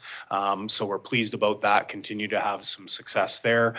We do know that with new curriculum coming in, we're going to see less data for a little while, and we'll probably have some bumps in the road with that data. That just happens when you do new curriculum. It takes time for things to settle. So we'll see what that looks like over the few years, but we'll certainly celebrate what we're seeing. Another really neat one that we're very proud of, 100% of our Indigenous students achieved, who wrote the English diplomas, achieved at least the acceptable standard. So that was absolutely awesome. Very happy to see that. We continue to have some really strong results in the program of studies, which is really about, do we offer a broad range of opportunities for our students? We hear that at town hall. We hear that in a lot of different areas. There's always more that you can do in school systems, but certainly we offer a lot of opportunities for our students in a whole variety of areas, including extracurricular. We just had a group here that, you know, was all about extracurricular. So yeah, really good stuff there. However, one of the things we want to be clear on is the results are not where we want them to be. We do see declines in a number of areas. We've been seeing those declines for a few years, certainly since COVID, and it's something that we really need to focus on. In our assurance plan last year, that was one of the things that we said we were going to focus on, and we have started that work. And I'll talk more about that, but we've been doing that work already with our admin committee. We'll be doing that work with the board, and there is a journey that we need to go on here. This is one measure, but it's an important measure, and it's telling us something, and so we need to take a look at that. And I've been really pleased with our administrators. I know a lot of you trustees have reported back, hearing at school council, talk about the results, that sort of thing. Now we got to get down to some work and figure out what exactly are we hearing and what are the things that we can do with it. So I'll just go through kind of high level some of the key areas that are in the annual assurance results measures that we're required to report on. So PATs and diplomas, as you saw, we're seeing some positive trends in grade 6. We've seen those for a while, likely due to some foundational focus on literacy and numeracy for a number of years in this division. Grade 9 in our diploma results continue to be not where we want them to be, and so that's something that we're really going to look at as we work on our assessment this year and our focus on assessment. High school completion, we do continue to see strong numbers. 5-year grad numbers have been good, 3-year also improved. You will see these results, they always go up and down a little bit, so it's not always that they're going to be improving, but when they are improving, we want to highlight that, and there is some good performance there. We want to continue to do that work because that's really important work. At the end of the day, that's one of the key goals of our organization, is to help students graduate from school. That's pretty important stuff. Citizenship is an interesting one. We've been seeing a decline for the last 4 years in that area. It mirrors the provincial trend where there's a decline as well. And one of the things, as we kind of get into the survey results, one of the things that we see is students tend to be pretty hard on themselves and their peers. Concerns about, you know, students not following the rules, maybe not being respectful, caring for each other. You know, one of the questions we have is, will the personal mobile device procedure have an impact on that? Will that, but we know our schools also do some intentional work in there. Like last year, citizenship was up a bit. So is this just a bit of a blip in the radar? But we do see a trend here over a few years, particularly coming back from COVID, where we maybe just haven't really fully come back together as communities. So it's not something, you know, that I can fully say exactly where that trend's coming from, but it's something that we really need to address and make sure that we're paying close attention to that. Student learning engagement, we're seeing, in particular, what we're seeing is students expressing lower levels of satisfaction with some of the core parts of the curriculum. That's different from the program of studies question when we ask about the broad, do you have a lot of opportunities? Then the answer is, generally speaking, yes, we get exposed to a lot of things. When it's, you know, how excited are you about some of your core classes, then some of the results there aren't as strong. You know, theoretically, some of the curriculum change will help with that. But again, that's an area we need to continue to take a look at. Educational quality, again, we've seen that trend of kind of decreasing for 4 years, not dropping off of a cliff, but a steady decrease. We're also seeing that in the province. It's definitely an area that we'd like to understand a little bit better. One of the things as we look in the results, there hasn't been a titanic shift, but what we've seen is a move of people that report they're very satisfied, moving over just a little more into that satisfied area. So why is that? Why are we not very satisfied? We're just sort of satisfied, and so that's something that we need to look deeper into. I've mentioned programs of study a couple times. We have strong results here. Again, they'll go up and down, and I suspect as we go through some of the curriculum change, we'll probably see a little bit of fluctuation in these results, simply because, you know, the offerings are going to change a little bit, and it'll take us a little while to get there. Welcoming, caring, respectful, and safe learning environments. Again, there's been that 4-year decline, similar to the province. There's really some mixed data in there. If you look at some of the sort of safe and caring, you know, do you feel it's safe at school, that sort of thing, those results have stayed pretty similar. But we do see some erosion in how students view each other, how we treat each other, that sort of thing, which of course relates back to how safe you feel. So that's something that we're definitely going to have to take a good look at. Access to supports and services, been pretty similar, a slight decline, and that really has to do with if you have a student that's struggling in school that has complex needs, that sort of thing, how are they supported? It's a relatively new measure. You know, I anticipate this is an area we're going to have to keep an eye on, because as you well know, as our needs have gone up and our resources haven't increased at that same level, it gets harder and harder to provide the supports that we need to provide. Then parental involvement, we've seen a bit of a decline there. You know, we have some of the survey and some of the stuff we hear from town hall is that there's sometimes you hear, I really appreciate the communication from the school. Other times we hear it's disjointed or there's not enough. So there's part of that is a bit of communication. And then really, what are those opportunities for meaningful input into decisions? So a great example is the report card pilot that we're doing, and really trying to work with parents to say, okay, what are the things that you need as a parent? What do you want to see in a report card? And also understanding some of the things that we're required to report on. So again, it's definitely been an area of focus for this board, and will continue to be an area of focus, is how do we continue to give those opportunities for meaningful dialogue and engagement where people can have meaningful input into decisions that are made at the school level or the division level or whatever that might be. And then, you know, we do have to, part of the reporting is providing some specific reporting on our Indigenous students and our English as additional language students. As mentioned earlier, fantastic results on those diploma exams for our Indigenous students. So we're happy to see that. Certainly very, very pleased with that. Still some low results in a number of areas, because a lot of those areas that are reported on specifically for our Indigenous students are related to PATs, diplomas, high school completion. And so definitely want to continue to see those numbers come up and continue to work on that, and certainly we will. That's an area of focus for the entire division, and certainly for our Indigenous students, an area of focus. For our EAL students, we're seeing some improvement in completion results, and that really is positive, because a lot of that has to do with when is somebody new to the country, when are they showing up? So it's a different journey if you show up in grade 2 and then you have to write a diploma exam 8, 9, 10 years down the road, versus you show up in grade 10 and you have to learn the language, the culture, all those sorts of things, and then sit down and try and write a diploma exam. So still, we do need to continue to work on, especially those PAT and diploma results. And that's been a theme throughout this, that we're going to continue to do that work, and we do have some work that we need to do there. Also, I was going to share with you, I missed one.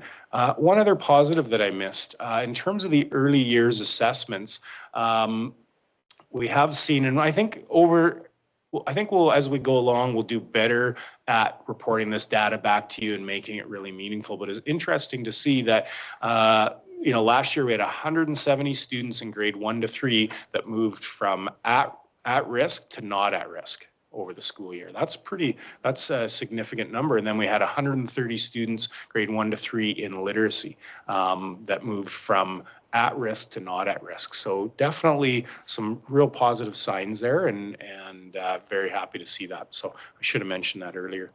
Then the last thing I'll talk about, and then of course I know you'll have some questions, is so moving forward, because really the question becomes when you look at these, what are we going to do about this? So yes, the board needs to approve the results report, and then we need to put it on the website. But we don't want that to be the end of the journey with this. This is an area of focus for us. It's something that, you know, the board talked about as part of our assurance planning last year. It's something that we heard at town hall in a variety of ways. It's something that we want to take a look at. And really what we want, there's weaknesses with the process, but also this is one of the signposts in relation to how we're doing. And when we get evidence that says, hey, people have some concerns, questions, then that tells us we need to do some intentional work.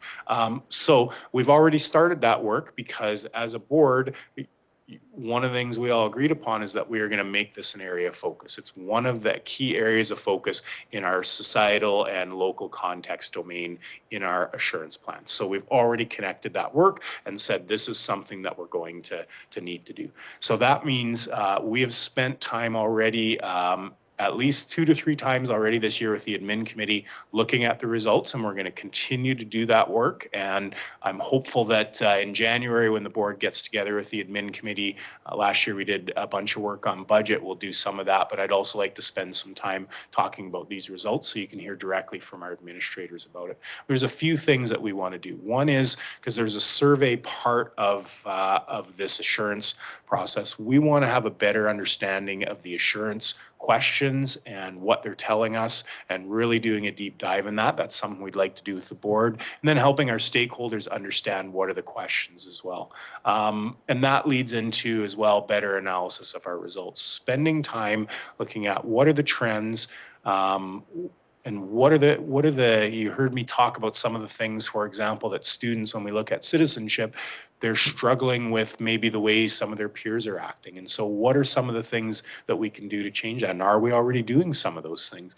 And if we are, how do we make that more intentional, a little more focused?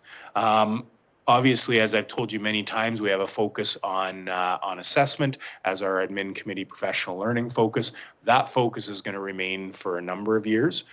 We think it's a broad-ranging focus that we think we can spend some time on. We believe it'll really have an impact. And it allows us also to look at some of the assessment that occurs in PAT and diploma exams, and really, how do we help students with the good learning that they do in class, now transitioning that and bridging that gap to demonstrating that knowledge in a diploma or a PAT, that sort of thing. So yeah, we think obviously there's some positives, but definitely there's some areas that we need to grow in. It's an area of focus for us. And like I said earlier, the administrators have been great working on this, and a big part of the job is to give them time and space and resources to really dig down into these results. And I know anecdotally a number of trustees have shared that they have heard conversations about the results at various school councils that they've been to. And we're just going to continue that, see if we can really do a good job of connecting the work that we do with our assurance plan to these results. So we do want this to be more than just a document that goes on the website. That's part of the process, and there's certain things we have to report on, but we want to make sure that it's meaningful and it's guiding our directions. So I could talk for a long time, but that's too much me talking, so I'll open it up to any questions that anyone might have. Excellent. Thank you so much, Mike. Craig, your hand is up. Yeah, Mike, one of the things I am having problem with is the domain under early literacy and numeracy. I think we've got a problem here.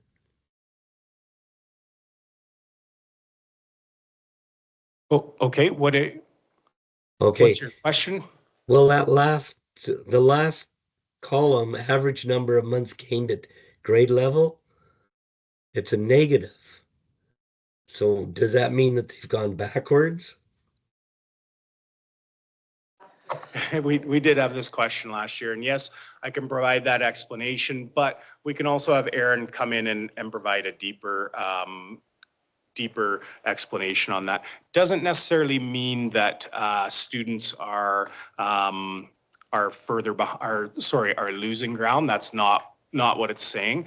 It's saying that yes, they are behind. So if you look at grade 1 where it says they're behind 3.18 months, you know, generally speaking, without any intervention, they would have been behind further. But it's certainly an area that it's not super clear what that's telling us. So yeah, it doesn't mean though that they're going backwards. Yes, it means that they're behind, but they were identified as at risk, as being behind. And what it's saying is they're, even after the intervention, they're still behind, and here's how far they're behind. Does that make sense? So the big question is, we want to get as many students as possible who are not at risk. I guess the problem is that it says the average number of months gained at grade level. And that the way it's reported, it means that they haven't gained anything.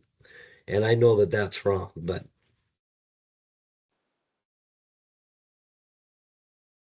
Yeah, we agree. And yeah, you're right. Yes, that last column certainly is a little bit tricky. Again, doesn't mean that there wasn't progress.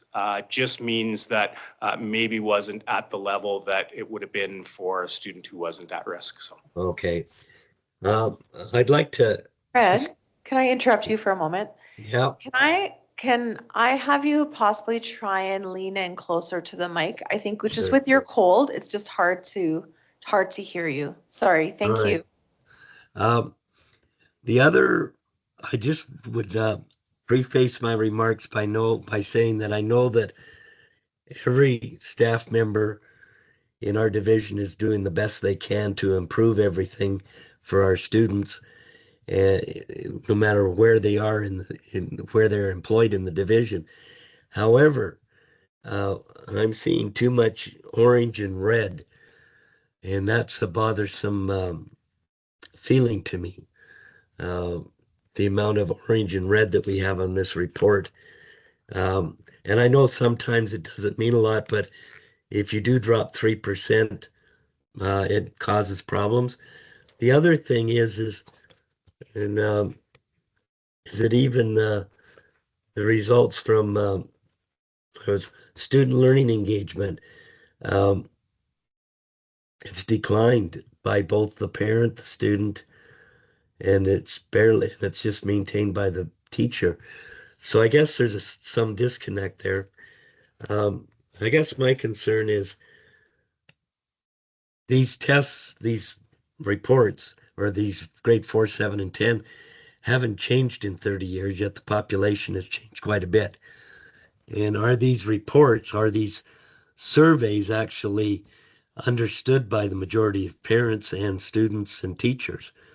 I guess the other thing is do the people that are doing these surveys know exactly what they're doing? I mean, as a parent, and my kids did it as a survey, sometimes they just don't understand everything. So that could be some of our problems.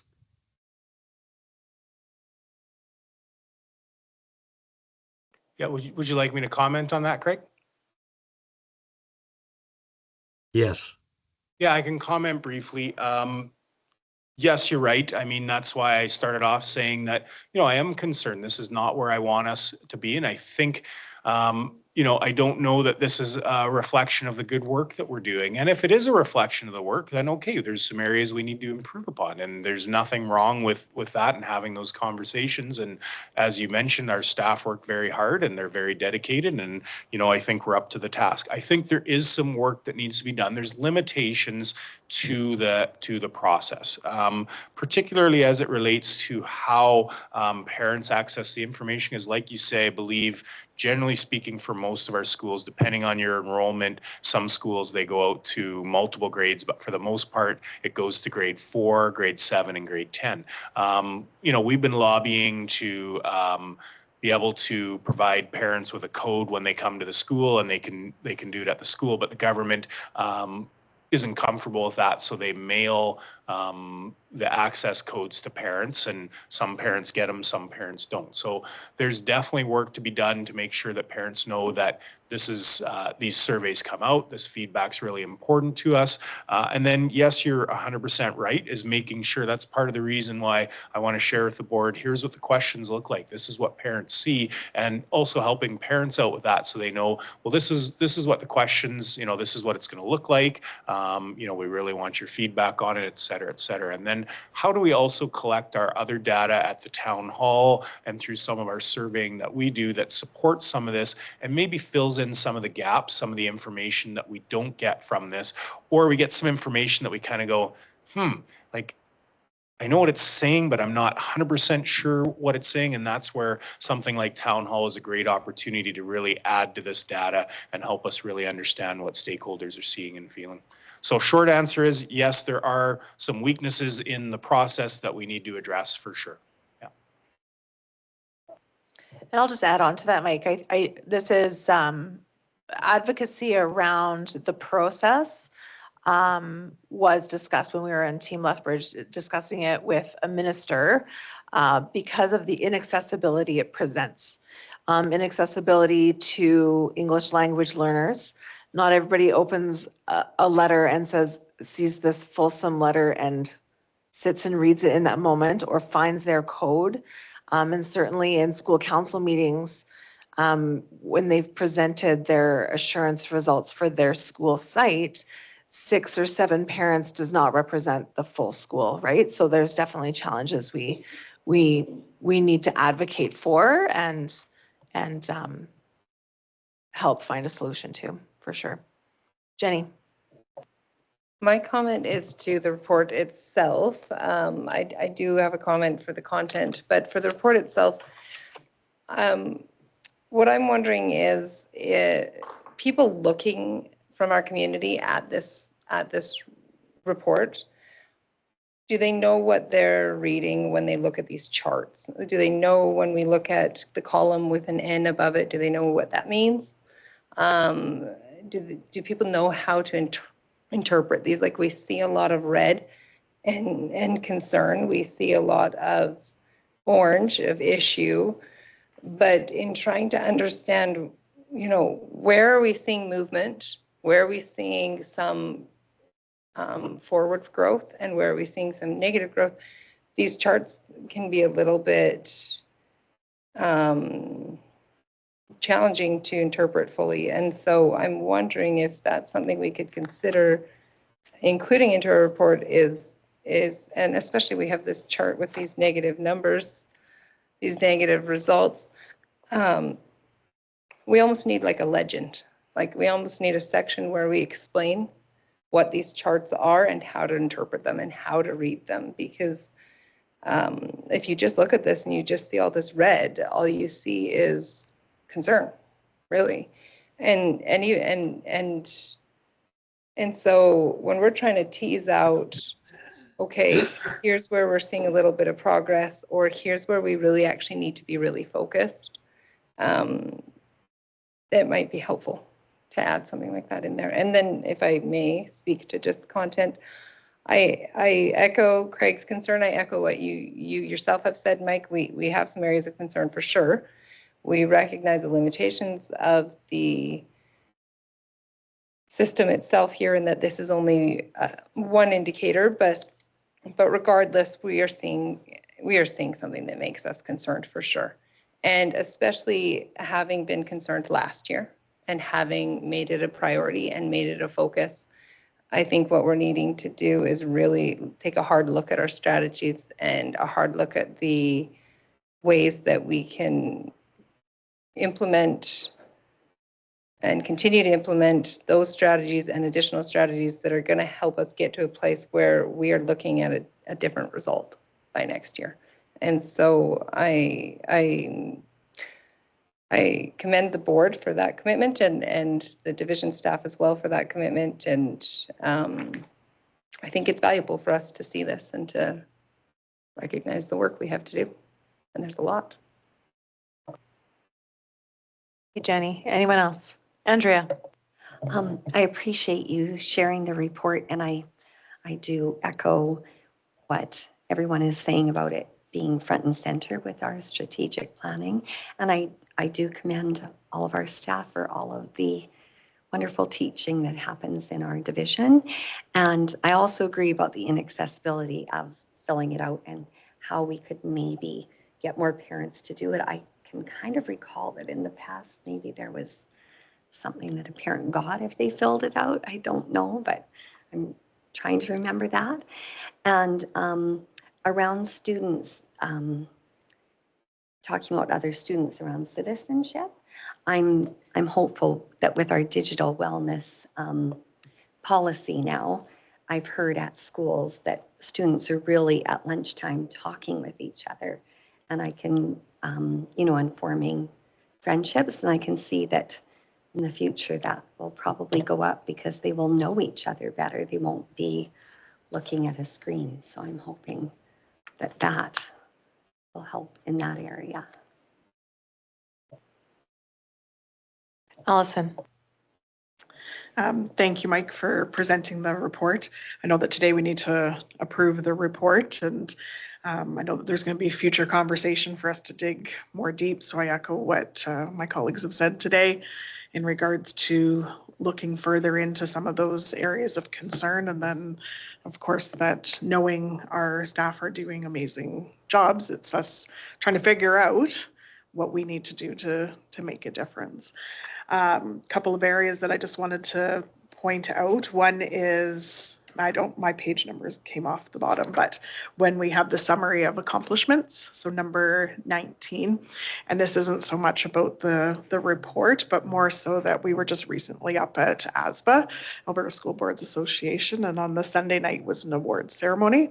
And I think that what we have highlighted in number 19 in regards to the school boundary realignment committee, when we look at the engagement that our division has done in regards to this, I think should be hugely commended for the amount of engagement and the response and the feelings that people had around that boundary alignment piece. So I think that that engagement should be recognized. So I would encourage our board and our division to certainly to put that forward for recognition, because I think that there was lots of great work when we look at engagement. So which then turns me to, besides all the other stuff that we will have further conversation about, turns me to near the back where it's the domain of governance and the parent involvement piece. When I look at the strategies and then I look forward to our previous plans as well as our plan moving forward, the strategies that I see listed are primarily formal strategies, and I know that it does say that these are, it's not limited to these, but I would like to see highlighted in the strategy area, knowing that we need to approve this plan today. I think it's important to recognize the access to trustees in informal ways, I think is important. And I know in our plans moving forward and our previous plans, we've had things such as community conversations. We've had things such as trustees having liaison schools, trustees attending school events. So those are providing opportunities for parents to have that engagement with trustees that isn't in a formal set way where there is an agenda or anything else. It is an opportunity, and those are in our plans. And I think that that needs to be highlighted in our strategies, that it's not just informal ways for parents to go to a meeting or to town hall or a committee. It is that there is other ways. And then I would also add in there, when I look at this page, I don't see the engagement such as the boundary engagement piece, which I do think is about parent engagement in their students' education. It was parents being engaged in, that they wanted the Spanish program moved to the new school. That is parents engaged in their students' education. I think that engagement, those engagement pieces need to be highlighted in here as well. I think too, to the work that DIPT has done over the last couple of years. And I think that that engagement is important when we look at the diversity piece and the work that was done a couple of years ago. When we look at the inclusive ed piece that was done around the ISPs, I think that some of those engagement pieces should be included when we're looking at those strategies of us moving forward and how we're going to try to increase that parental involvement versus what I see is, I know that it says are not limited to,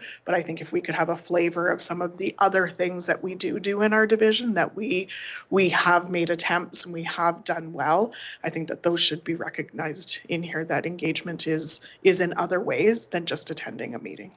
So for me to approve the plan, I would want to have some of those pieces in there. Thanks. Yeah, if you'd like to suggest amendments, we can make amendments before it's posted on the website, so. Thank you, Allison.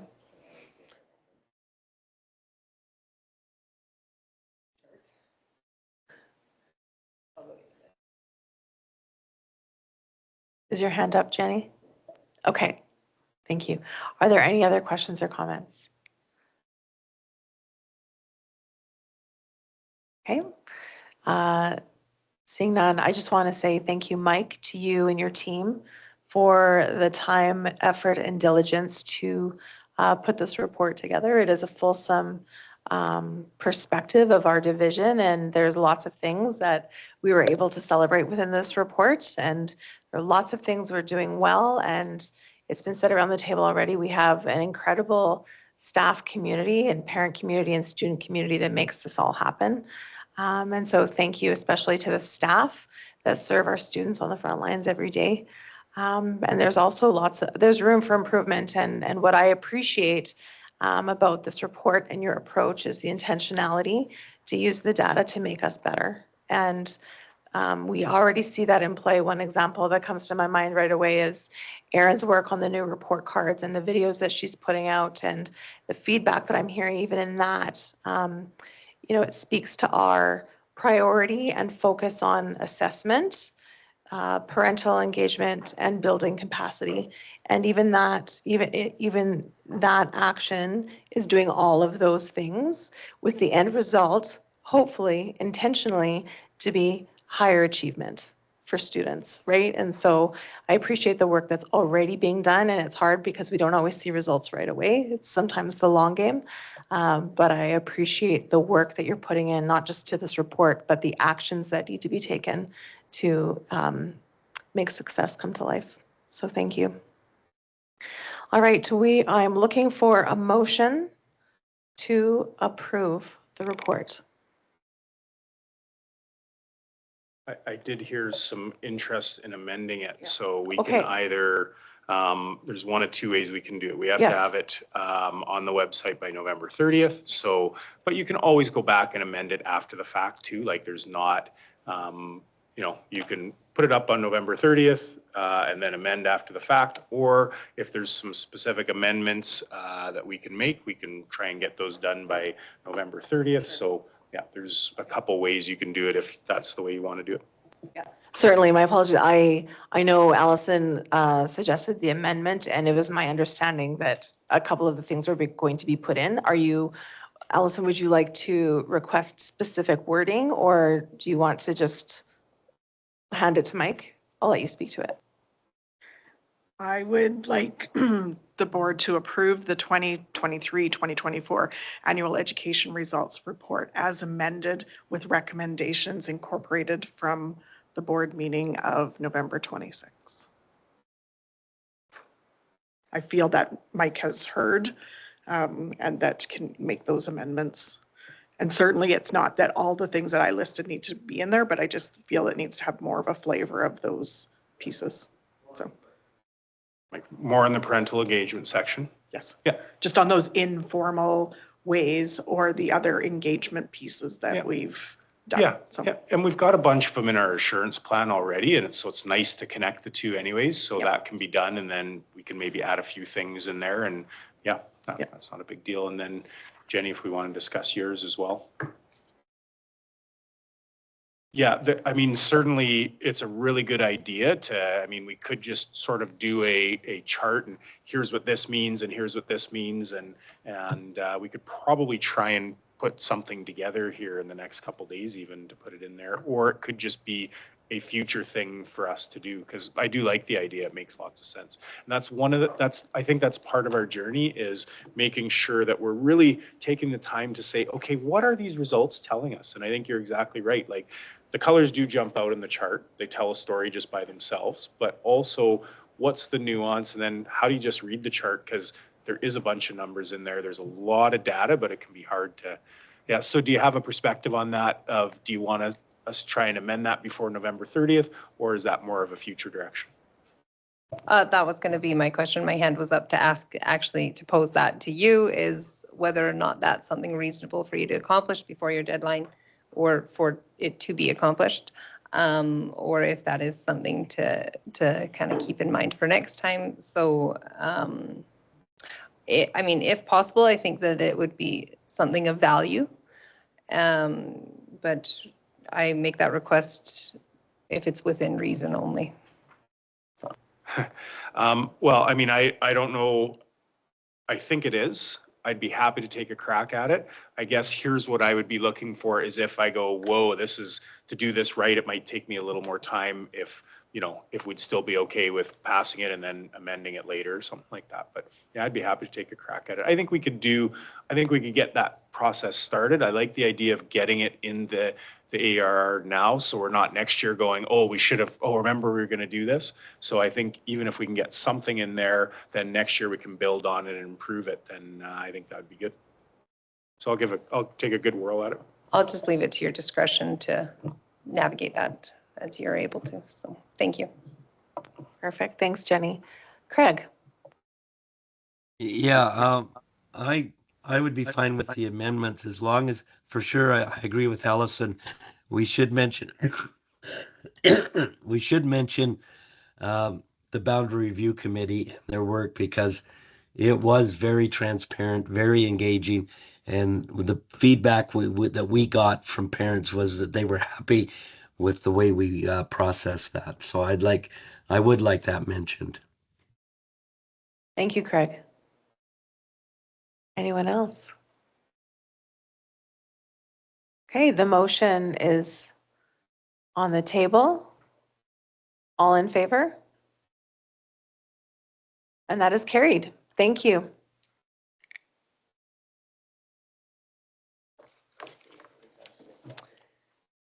Okay, so we're going to pause superintendent's report for now. We have very special guests bringing our audit to us in the room. So I'm going to invite the team up to the front to present. So what we're going to do now to honor their time, we're going to go over 12.1 audited financial statements.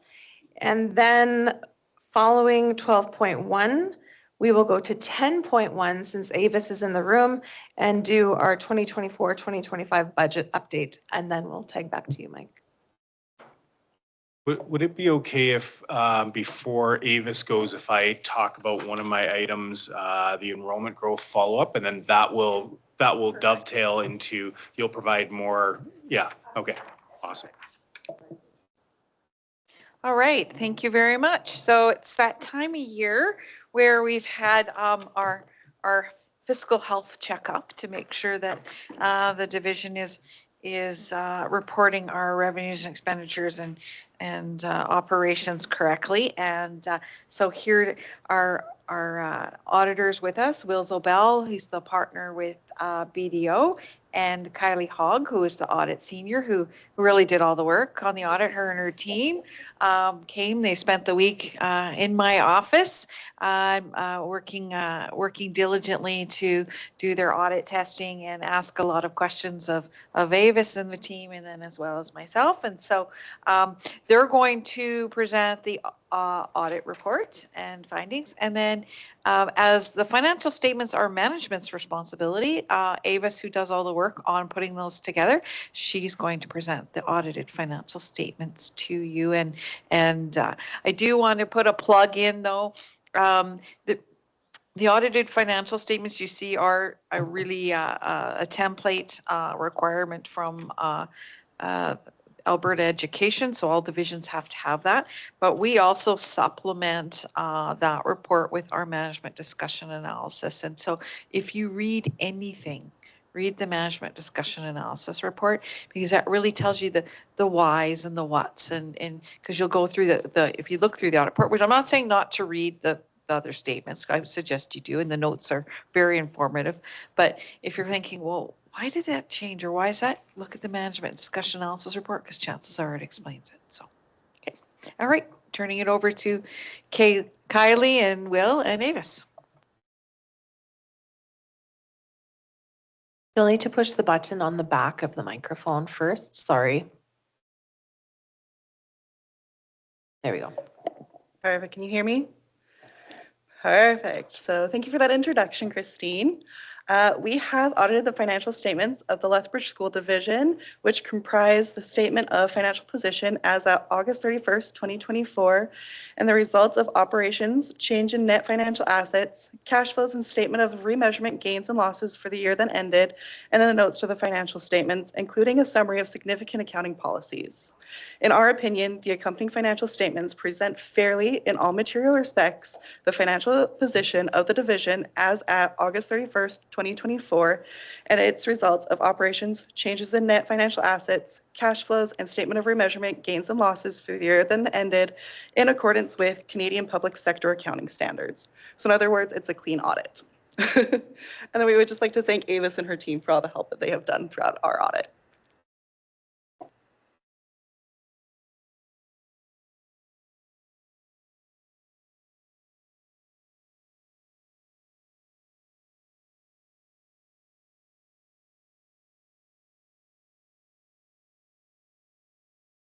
Perfect. Okay, I am going to, if I do this, is that gonna, or where did my presentation go?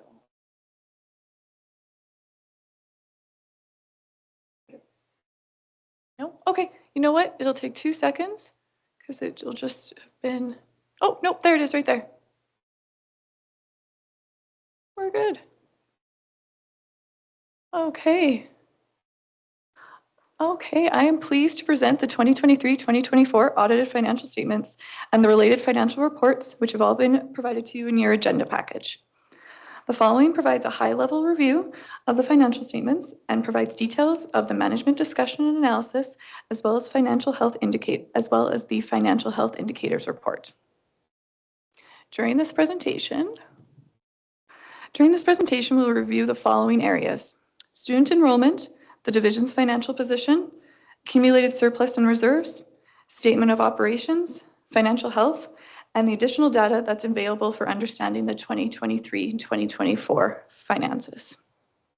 So we will start with enrollment. For the 2023-2024 school year, the division had 12,229 students from early education to grade 12, which is a 2.2% increase from the prior year.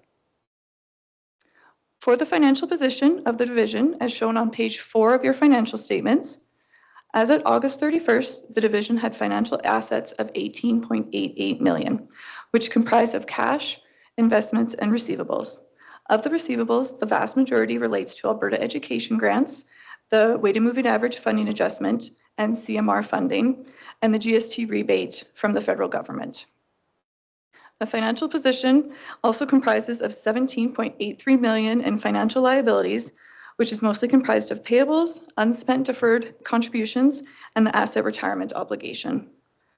Of the total $17.83 million of liabilities, accounts payable is $6.37 million. This includes any payments the division had outstanding at August 31st, which include payroll and pension remittances, accrued vacation, construction holdbacks, and other various services. The asset retirement liability is a legal obligation the school division has to remove mainly asbestos, but any other hazardous materials from various buildings under the division's control. The timing of these projects are not known, as it depends on when the building were to undergo renovations, and therefore the liability is based on management's best estimate with assistance from third-party environmental experts. Other liabilities include employee future benefit liability of some banked time and an estimated liability of accumulated sick time for the QP 290 group as their time accumulates year to year. Within the financial liabilities also include unspent deferred capital contributions of $5.05 million, which is outlined on Schedule 2 of your financial statements. And these deferred contributions include 8,700 of operating activities from other Government of Alberta programs, and which would be for the mental health capacity building. It's from Alberta Health Services. New this year from Jordan's Principal through Indigenous Services Canada. This is targeted funding that must be spent on specific eligible students. The majority of this funding is for educational assistance and will be spent in 24-25. $2.9 million of deferred provincial operating funding for IMR and CMR funding, and $1.49 million in Alberta Ed restricted grants. So that's school nutrition, new curriculum, digital wellness, digital assessment funding, and the transportation grant is now a targeted grant. So instead of it going through reserves, it now has to go through deferred. So just kind of where it's being placed within the financial statements. And this funding will be spent in 24-25. And lastly, $656,000 of unspent deferred capital, which will be put towards the West Cooley Elementary School. So therefore, if you take our financial assets less our liabilities, you get a result of $1.05 million in net financial assets. The non-financial assets of $171.76 million consists mostly of capital assets. The total capital assets are $169.5 million, which includes about $159.09 million of supported assets from the province, which is within our spent deferred capital contributions, and about $10.4 million in board funded assets. So there was $16.52 million of capital asset additions during the year. $14.31 was in building and work in progress, mainly the elementary school, and $2.21 million in equipment and technology purchase additions. So therefore, the accumulated surplus, or referred to as net assets, results in $13.72 million. So if we go and look at that a little bit more, the accumulated surplus, as shown in Note 9 of your financial statements, is comprised of $471,000 of unrestricted reserves and $6.14 million of operating reserves, for a total of $6.61 million. A portion of these reserves have been allocated for the 24-25 school year. $121,000 in school-based activities, $272,000 within inclusive learning for staffing, about $312,000 within early learning to maintain programming, $400,000 in new school resources for West Cooley Station, and $24,000 within operations and maintenance. Just a reminder, I know we've talked about this before, but Alberta Education has a cap on reserve levels for school jurisdictions. For August 31st, 2024, the cap is 3.2%. Due to shortfalls occurred with the weighted moving average funding model, the division has used these reserves over the last number of years to maintain programming and student supports, and its reserve balance at August 31st, 2024 is 2.45%. In addition to the accumulated surplus from operations, there's also board-funded investment in capital reserves, and endowments. So that's how we get to the $13.72 million. The statement of operations, or otherwise known as the income statement, is made up of revenues and expenses of the division, and you can see this on page 5, or further details are on page 13, and that shows each of the different reporting areas. So there was $142.7 million of revenues of the division. 95% was from the Government of Alberta. This is $100.6 of the operating budget. New one-time funding from Alberta Education announced throughout the year, mainly the transportation grant that was announced. That was not included in the operating budget, as well as increased interest revenue and other sales, which would be the international student revenue. And these were offset by lower than budgeted school-generated fund activities.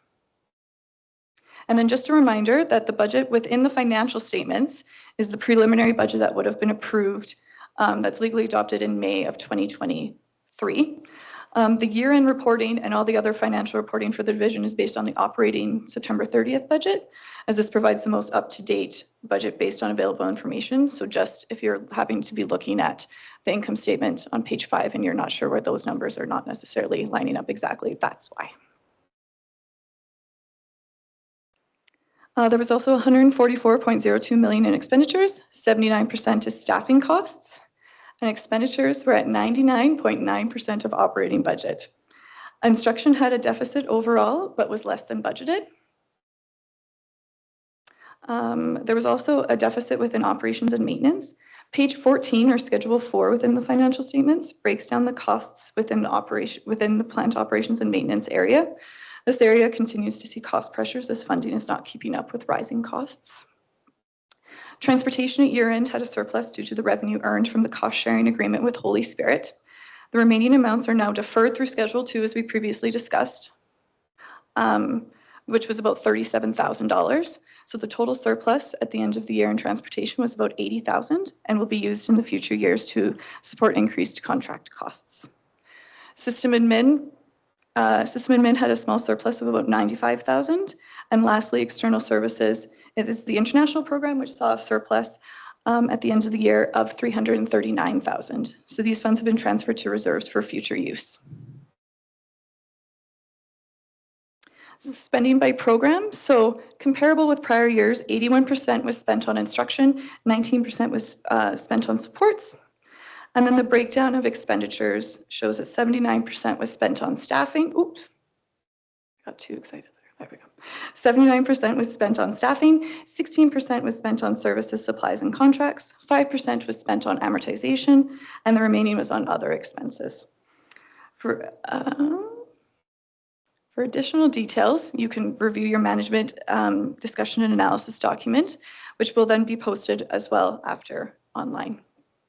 And so overall, the division had an operating deficit of $1.32 million. The operating budget had been forecasted as a deficit of $1.66 million, so the division is under the budgeted deficit. So now we're just going to take a look at some financial health indicators. So these help measure how we compare to school divisions of similar size. Lethbridge School Division is compared to boards with 9 to 20,000 students. And then just also note that the divisions column will be 23-24, whereas the comparables will be 22-23. So just that's the most recent information that we get from Alberta Education. So we'll start with the accumulated surplus from operations. Is higher than comparable divisions. However, as this number decreases, it hinders the division's ability to be flexible and to react to immediate or emergent needs. And to just compare with the comparable column, so last year, the division's ASO was 2.7%.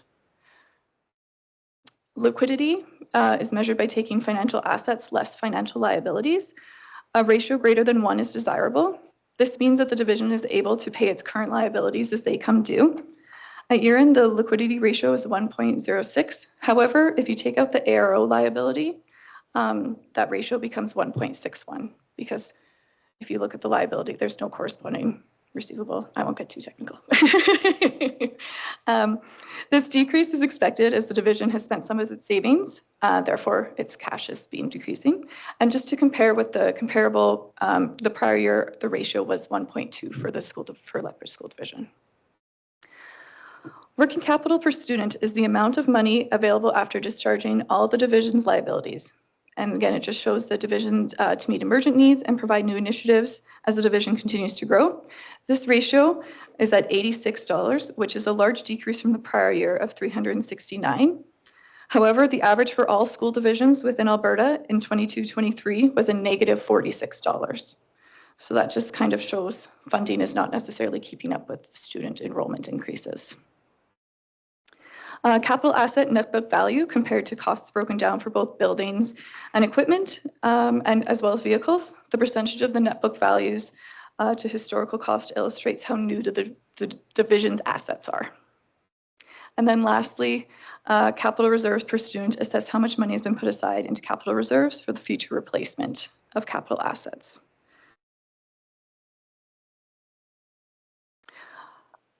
Lastly, there's a significant amount of information in these 40 pages that are available for additional data, accountability, and transparency.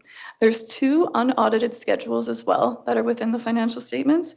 The first is a schedule of fee revenues, which provides information on the types of amounts of fees throughout the school division.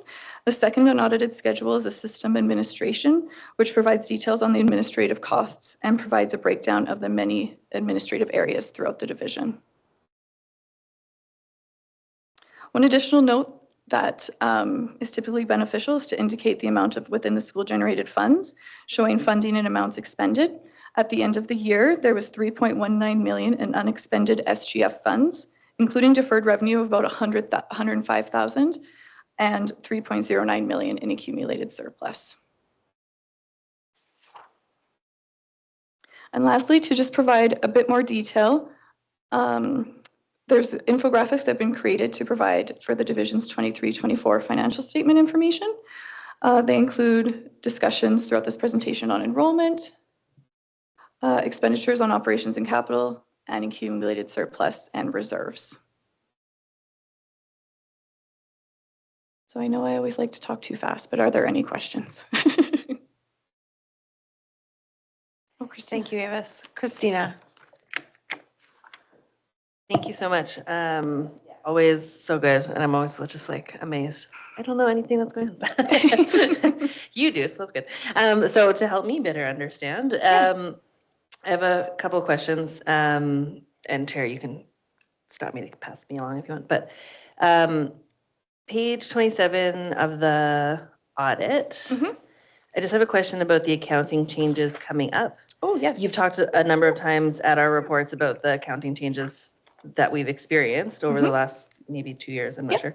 And then there's some listed that are coming up. Can you tell me more about how that might impact? Because I think sometimes the challenges in us understanding or the public understanding the budget is like when the measuring changes. Yes, and actually, It's hard to you understand. might be able to explain this a little bit more, because I actually did a PSAS webinar this morning through BDO about about explaining how this is hopefully going to make the financial statements more user-friendly, is kind of what the end goal is on that. There's a lot of things that are changing. This is going to come in to effect, like effective September 1st, 2026. So it'll change the main one, and again, correct me if I'm wrong, like it's going to change the statement of financial position of where things necessarily are. It's going to change the budget requirements. It's going to change a few other things. I know that I am going to steal something that he always used to say, is that when they give you a long time for when these accounting standards are going to happen, it means that there's going to be lots of work involved. Alberta Education has always been really helpful with providing guidance as well about these are their templates, so they'll help provide guidance on how these are going to look. But so that's kind of what's kind of coming down the pipeline there. Is there anything you want to add to that, or? It was I did that webinar this morning and I was like, oh yeah, okay. Perfect. Yeah. Future So me the- is going to have to figure this Then out. you can provide the Avis interpretation. And I think, oh, sorry. There were several changes that happened this year that we had to look at in the audit that was, kind of extra stuff, which is detailed on page 26. So there's a new revenue standard. So we had to look at the impact to see if that would change the timing of revenue recognition in the division, which there weren't any. Public-private partnerships, it's one of those complex standards like the ARO. That's a new standard. This Lethbridge School Division wasn't impacted by this standard, but there are a lot of school divisions that were impacted by this. And so we've had a lot of fun with those other school divisions dealing with that standard. And then the last one was this new purchased intangibles guideline. So. Thank you. Yeah. So I think if you could, because you've done a good job the last couple of years with the ARO, telling us when a number is different because of that. So I would just keep that in mind for the future. That's been really valuable from my understanding, because sometimes the number from year to year isn't always apples and apples. So if something, if you were comparing with the prior year and why was that? Because most likely I would imagine last year we had to do a restatement on our 2022 because of the ARO. And I would assume as well with the framework, there would be that same restatement, I would think, with your comparable numbers. So we can just explain that. Absolutely. What a great question. Good. Andrea. Thank you, Kylie, Will, and Avis, and you always make it so understandable with your graphics. I appreciate that so much. I was wondering if you could explain more about the working capital per student at $86, having dropped from something in the Absolutely. 300s. Hang on, Thank sorry, let you. me just go back to my notes there. So that's just, it's basically talking about our cash levels have decreased as well, while our enrollments have increased. So then there's less cash. Like if you do it working capital per student, so as our enrollment goes up, our cash goes down. That's why that, oh, sorry, Christine. And if we did a significant draw on our reserves, so reserve funds add to our working capital because they're in cash. And when we've had to, over the last 2 years, really dip into our reserves in order to maintain our services and sports as we've grown, and yet the weighted moving average hasn't provided us money for every student in order to maintain those services and supports, we've made decisions to make sure that we're dipping into our reserves to account for that. And so that's why we've seen that working capital go right down. It's an accumulative effect of the weighted moving average. Okay, thank you. Thank you. And just a quick reminder, but correct me if I'm wrong, Avis and Christine, because I might be wrong, but also part of the challenges related to reserve is we were mandated by the government to get our reserves down as well. So obviously we use those reserves to support operations. We might have used them regardless, but we were also, the expectation was we had to get them under 3.15 for last year, 22-23. 3.2 for 23-24, and now for 24-25, they have increased the limit to 6%. Yes. So we were forced into some decisions there. Yes, you're absolutely correct. That was another, side reason. And it's also, I guess, one other kind of item to mention. So you know that like our net financial asset position on page 3, so we're at 1.05 million. There are some school divisions that have a negative balance in there as well. So just to show that as well. Yeah, of course. Christine.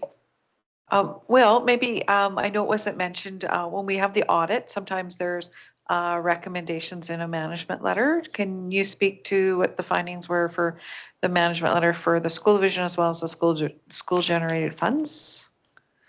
I know the audit committee gets the pleasure of hearing about that, but we wanted you to hear because we're pretty excited this year about our results. So the school division itself had no recommendations. You've got Avis and Christine at the helm, and they do a good job of making sure things are very well done when we come in to do our audit, which is very appreciated. It's nice to have an audit like that. So for SGF, we do have one item of note. So what happens is we usually look at 5 or 6 schools every year where we go,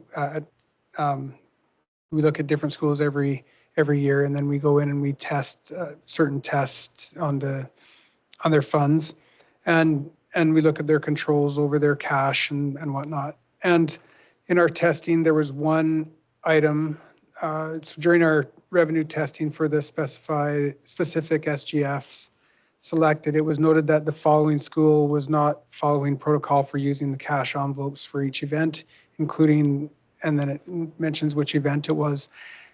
Want me to say which school? Okay. So the point is if cash is taken, cash is tough to control. So there's these envelopes that the school uses that tracks what the expected revenue is and then what the actual revenue is, and asks for an explanation about why if there's a variance, and if there's not a variance, then it's fine. So those envelopes are important when cash is being used to try and help us with completeness, right? The cash that was received and deposited is the right number. So just one exception from that testing. Yeah, which is, as someone on the audit committee said, he was very impressed because years ago, that list was pretty high. Excellent. Thank you very much. Tyler, as chair of the audit committee, do you have anything to share? I do not. I think they all cover it very well. Okay, perfect. Thank you. If there are no further comments, I am looking for a motion. Christina. Sorry, I'm just gonna pull it up. I assume there's a first one. 1 second. Just to approve it, just to approve the audited financial statement. So I move to approve the audited financial statements as presented. Perfect. Thank you. Formally, I'll just read it off the sheet. It is recommended that the board approve the audited financial statements for the 2023-2024 fiscal year as presented. That was pretty close. All right. Excellent. Any further discussion? All in favor? And it's carried. Thank you. Thank you for all of your work to pursue and present the audit to us. Thank you very much. And thank you, Christine, for sacrificing your office for this team to do their great work. And I do just want to big thank you to Avis and the finance team, because we wouldn't have such a great clean audit if it wasn't for their diligent work, the work at the schools as well. They do a lot of great work as well. And then really, yeah, Avis does the heavy lifting here on the audit. I get to sign the statements, which is awesome. So do you, so does Mike. And but we don't have to do the work, so it's great. So thank you. And they're a work of art. Thank you. Of course. Yep.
All right, we will now move, we're jumping all over today. We're moving to 9.8, enrollment growth follow-up. Mike. Yeah, perfect. Thank you. I think we'll do 9.8, 10.1, and then come back to 9.7.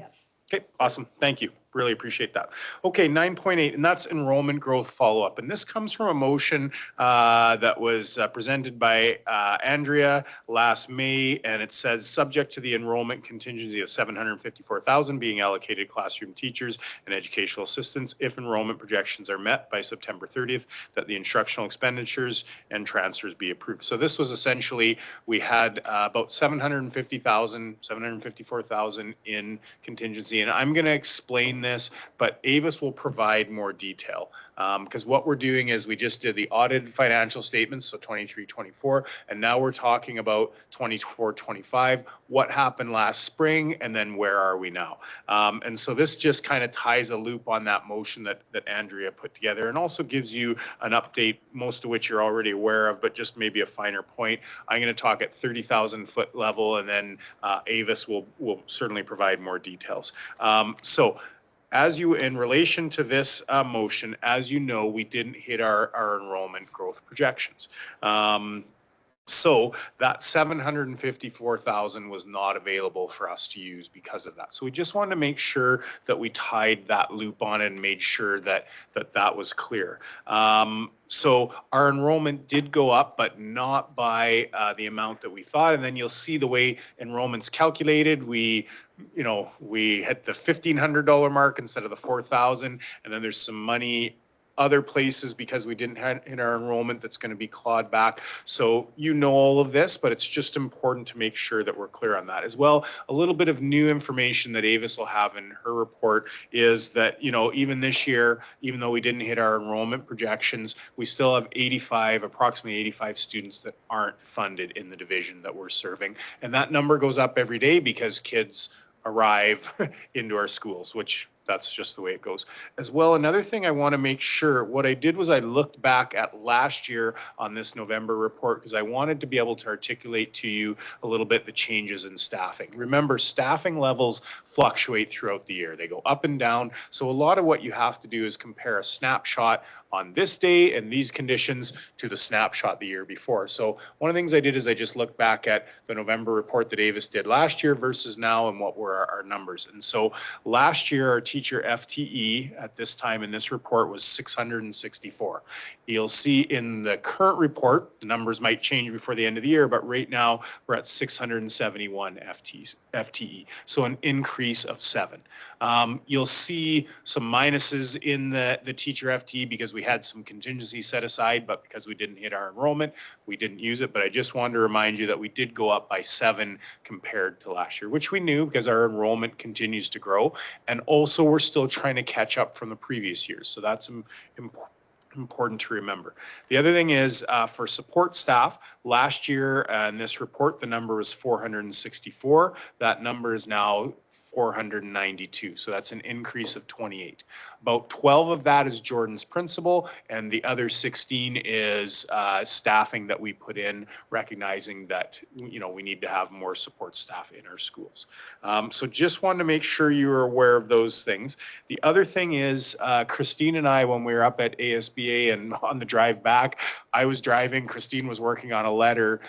We do have some suggestions for advocacy related to funding that we think are going to be timely. So we will be sharing that with the board here soon to say, here's a bit of a game plan for how we can address this, because we we know that many school divisions are in the same boat as us, that their projections were up here and they were a little bit lower, but we're still trying to catch up from the previous years. We think that as the government looks at funding in the WMA, there's some opportunities to say, here's an issue that you should address, and we think there's some opportunity for maybe other boards to collaborate as well. So just so you know, that's in the works, and we'll be sending that off to you here soon to get your feedback and perspective. We know this board is passionate about advocating, so we just want to give you some information to advocate for that we think is timely. So with that, we'll have Avis. I mean, if you have specific questions for me, that's fine, but Avis will probably be able to answer them in more detail, and we can certainly turn it over to her. Perfect, thank you. Nope. So yeah, so, oh, Sorry, Miss Allison just raised, no, you're good. Allison just raised her hand. Allison, go ahead. 5 o'clock public forum time. Thank you very much. Do we have anyone online for public forum?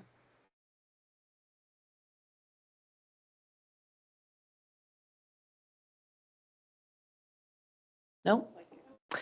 Seeing none, we will continue on. Thank you. Go ahead, Ava. Perfect, thank you. So yeah, so we're going to switch gears. We just finished talking about 2023, 2024, and now we're going to focus on 2024, 2025. And so I'm pleased to present this operating budget update. So like Mike, oh, hang on, what's going on?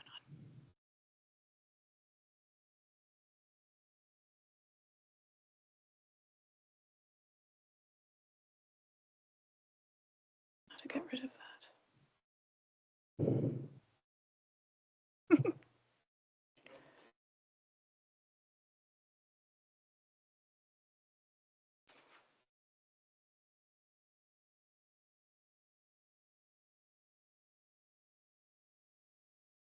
That's okay, we can fix that.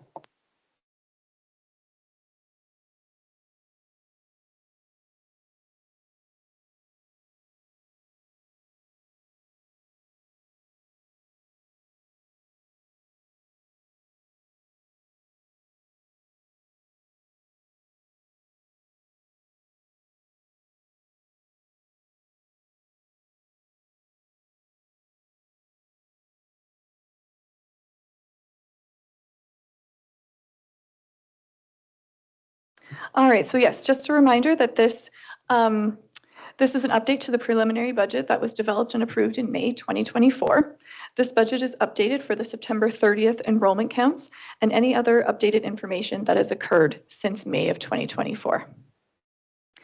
So the operating or September 30th budget, however you hear it discussed, takes the preliminary budget of $150.1 million of revenues, which includes 1.24 million of reserves, and adds the updated information for the fall of 24-25.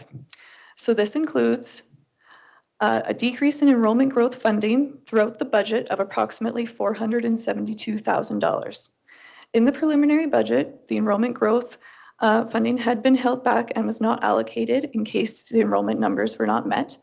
And so as a result, this proved to be correct, and as a result of less than estimated growth, the division is no longer eligible for this funding. It had been put in the preliminary budget as a placeholder for approximately 5 FTE teachers. So you'll see that later in the presentation, but just again to reiterate, those positions had not been filled. Basically, if you have revenues, you need to have an offsetting expense for the budget to balance. So there were I've got good news though. There were other targeted funds that were announced and allocated over the summer. This includes $50,000 for dual credit, $65,000 for the mental health pilot program to complete for the remainder of the school year, and approximately $268,000 in new curriculum, which will be spent on both professional learning and resources. There's an increase in the mental health capacity building grant from the City of Lethbridge of approximately $18,450. This will help with supporting the increased costs of running these programs. Jordan's principal funding that was not spent in 23-24 has been adjusted to reflect the amounts deferred to 24-25 of about $200,000, and the majority of this funding is for educational assistance. And lastly, there was an increase of $145,000 in reserve allocation from the preliminary budget, and this mostly includes any amounts at year end that have been put in. We call them like year-end commitments. So things have been ordered, things have been just haven't arrived yet necessarily. So they have it's a timing issue. So that's where we kind of capture those. The use of reserves is 98% within instruction and 2% within plant operations and maintenance, about $24,000, which will be used to address cost pressures due to funding challenges. So when we combined the 150.1 million and the 284,000 in funding updates, we get 150.39 for the 24-25 operating budget. So then this chart shows the overall for all the different kind of revenue allocations and how they've changed from the preliminary and then to compare from last year for the 23-24 operating budget. And so how all these are going to be spent is 77% is within staffing. So that 5 that we talked about is that placeholder. that, just to reiterate, these have not been filled. And the 4 FTE increase in support staff is mainly the Jordan's Principal deferred funding from May to September. And so then just a bit more on the reserves. These have mainly have stayed, all of these have stayed the same from the preliminary. The only one that's changed is the school-based reserve amount. But the remainder is the 272 in inclusive learning to support staff for EAs. 400,000 for the West Cooley Station for purchasing resources for the school opening in September 2025. Early learning allocated 312,000 for supporting staffing and maintaining programs. And then the last one that's new would be the 121, and that's the school-based reserves, because we never know those in May. We don't know those till September, October, when the school year is finished. And so those are used, being used for staffing, supplies, and equipment. And then there would have been a document within your agenda that gives a bit more detail if you just can't get enough budget fund. And it will be on the website tomorrow. So are there any questions? Thank you, Avis. Does anyone have any questions for Avis? Jenny.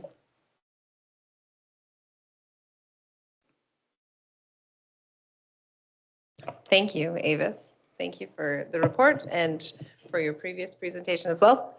My question is, those school-based reserves, are those, the usage of those funds, is that school level decisions or are those division directed decisions? They're school-based decisions. So I usually meet with, when we release the budgets to the principals, they have about a 2-week window, and I meet with most of them and we talk about the year that was and the year that we're in now, and then if there's any requests, then we put those into the budget.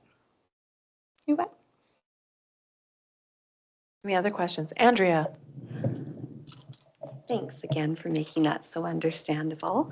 The money that Mike talked about, the 754,000 for not making our enrollment, that's different than the 472. Is that right, or is that 472 is part of it? That's part of it. Okay. Yes. That's good. Yeah. Okay. That's good to know. I didn't know if it was You that bet. Yes. plus that. Yeah. Okay. That makes me feel better. You bet. Okay, thanks. Thank you. Tina, can I please see sorry. Tyler and Craig? No, it's all good. Jenny, go ahead. Just to follow up Andrea's question, the remainder of that money, does it remain in reserves? So how it'll, like, Christine's very good at explaining this as a cash flow exercise, is that, so we started in May here, this was our funding. Then when they announced in July that extra enrollment funding, but then we're kind of back where we started. But then we are going to receive that cash in the 24-25 school year. However, for the 25-26 school year, they will take it off of that funding. So we don't want to spend it because basically we more or less have to pay it back. So that's why we've calculated, we've calculated kind of what to hold back to make sure. No, we put it in deferred revenue because it's a commitment. So the government gives us a funding commitment. So when we, for instance, when we do our budget in May and the government gets our enrollment, they give us a funding commitment for X number of dollars that say you will get this money in the next school year. Whether you're up or down, that is your commitment. When they did the new announcement in July and gave out the new money for growth, of course, they were basing it on our projections. And so again, that went up and said, here's your funding commitment. So we are given that money in this school year. However, when September 30th comes and we don't meet the target that they gave us the funding commitment on, what they do is they pull that money back in the following school year.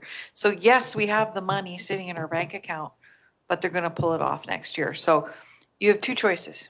You can spend it now, and then you're starting in a deficit when you do your next year's budget, or you hold it back to pay back, and then when you start your next budget, you're clean, you're clear. You know, you're just working with the dollars that you're going to have. So it's a cash flow exercise. And it's complicated, as you can appreciate. But if we didn't hold it back, that would cause future problems versus dealing with our issues now and running with it. Thank you. Jenny? Thank you, Christine. In understanding that further, so this is the first year for the 2024, 2025 year that we have seen a little bit of a different pattern in our enrollment growth.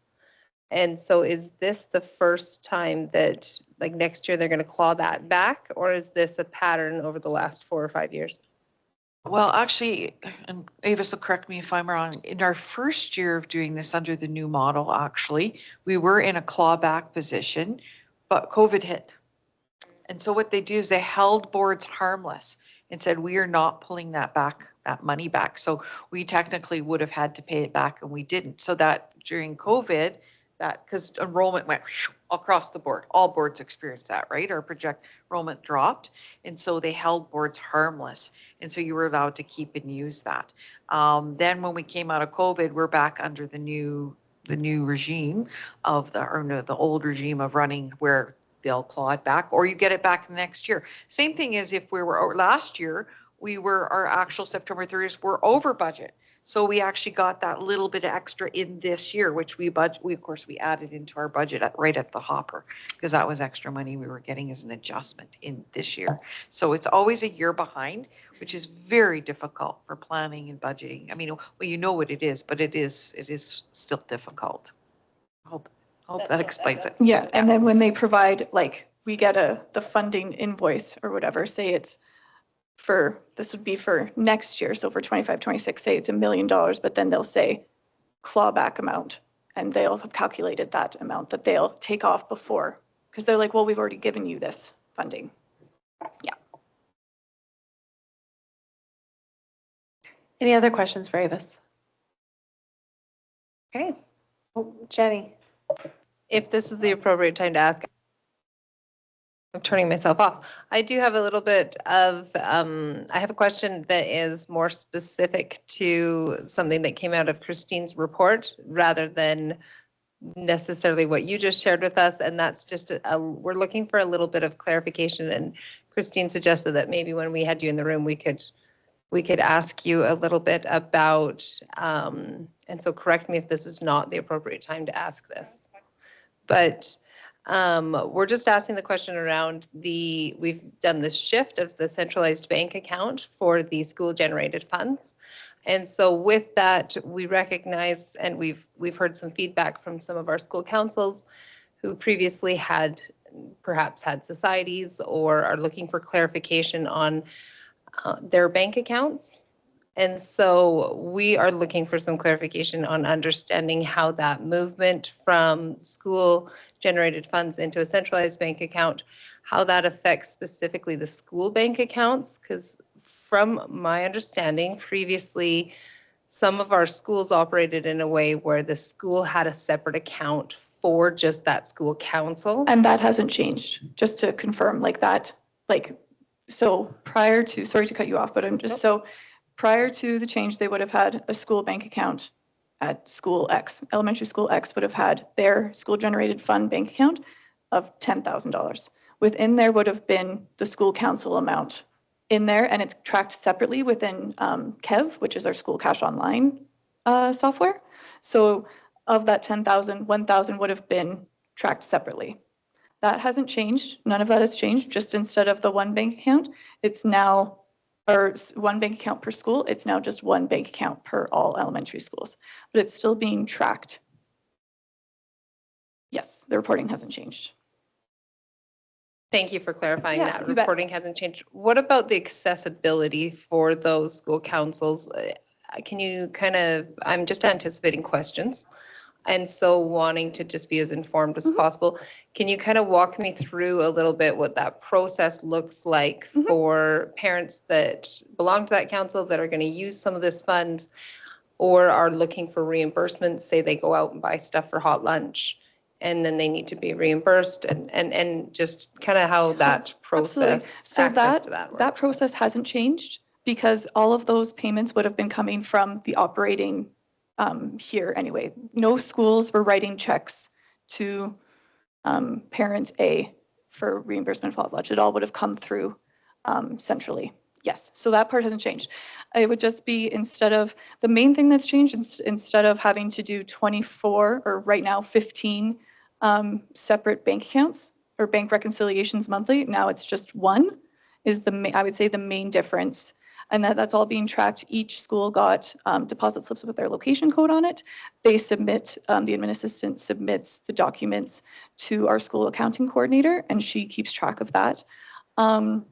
It now, instead of having to wait for our two computer, like School Cash Online, to talk to ADW, which is our operating software, it now automatically does. So it's just kind of cleaning up those few things in that regards. Yeah, of course. Sorry, I'm just trying to fully understand this. So if the school council wants to access some of their funds, say they decide they're gonna buy books for the library or shelves for the gym or something, is the process still the same for them to access their own bank account, or do they now go through somebody at the division? No, they would still go through the admin assistant at the school. So very little change to the In that, actual usage. absolutely. Okay, perfect. Yes, yeah. Thank bet. you. Yeah, you bet. Thank you. Any further questions? Okay, seeing none. Thank you, Avis, for your report. Oh, Christina. Sorry, I had one, I just Okay. wanted to point out from the budget update piece. I just wanted to point out page 20 in your budget update document. No questions, but just for the public. It is where you very nicely list all of where some of the spending has gone to different board priorities. And because we recently spoke about the assurance results, I just wanted to point that out about some of the actions that are being resourced for those priorities. So thank you for including that page. Thank you, Christina, for that. All right, thank you. Thank you for your report and for joining us.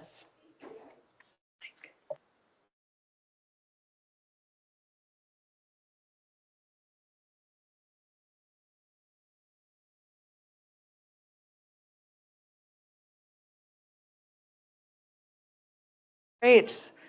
Where are we? Oh, we're going back up to Mike, 9.7, grade configuration follow-up. Thanks, Avis.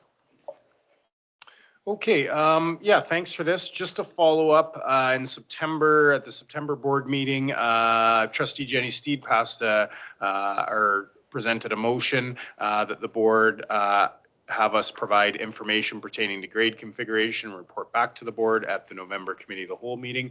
We did discuss it, and we did provide some information at the November Committee of the Whole meeting, so just wanted to close the loop a little bit on that. And then the sort of consensus was that we would ask the School Boundary Alignment Committee to continue some work looking at grade configuration, that sort of thing. Also want to make sure that people watching, the public, understand, it's in here, but I'll just add to it again, that it doesn't mean that anything's imminent in terms of changes. It means that we're doing our due diligence, and the board is very interested in having these conversations, looking at the way that we do things, and are there things that we can do better, change, et cetera, and that's what this is about. And then, you know, if it does get some momentum and the board wants to have a more in-depth look at it, then yes, certainly we would, you know, do some stakeholder engagement, that sort of thing. And if the board decides that, you know, we don't want to look at it in depth at this point, then that's fine. But right now it's sort of been put to the School Boundary Alignment Committee, so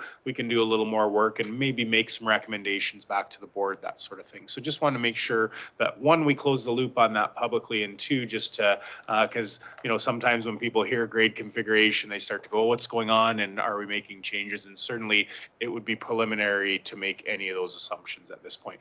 Of course, as always, if trustees have a different perspective than me, feel free to share it, but I'm seeing some nods around the room, so I think we're in the same page in that regard. That's it for me, unless there's questions or comments. Jenny.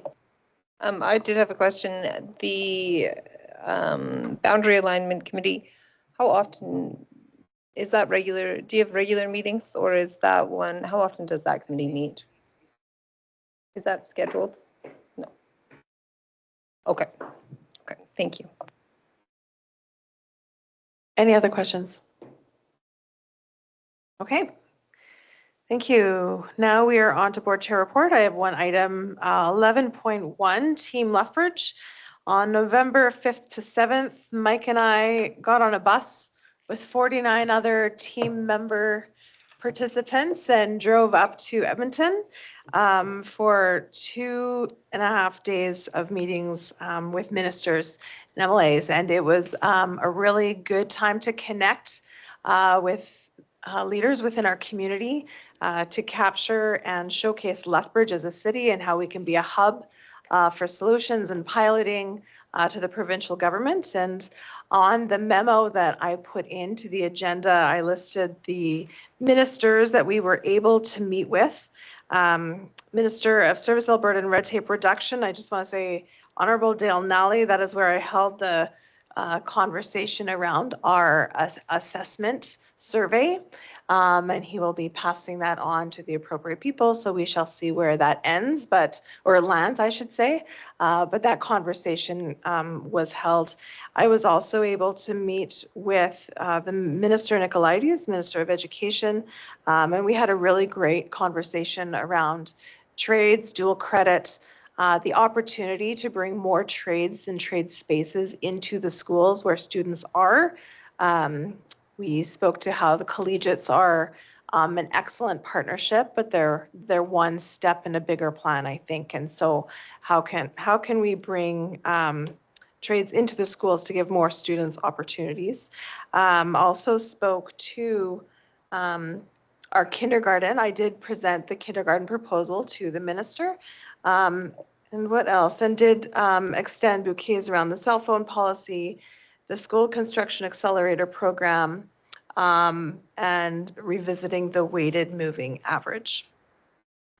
Yes, and invitations or recommendations from ministers to extend invitations to significant events should they be in town and they would like to attend.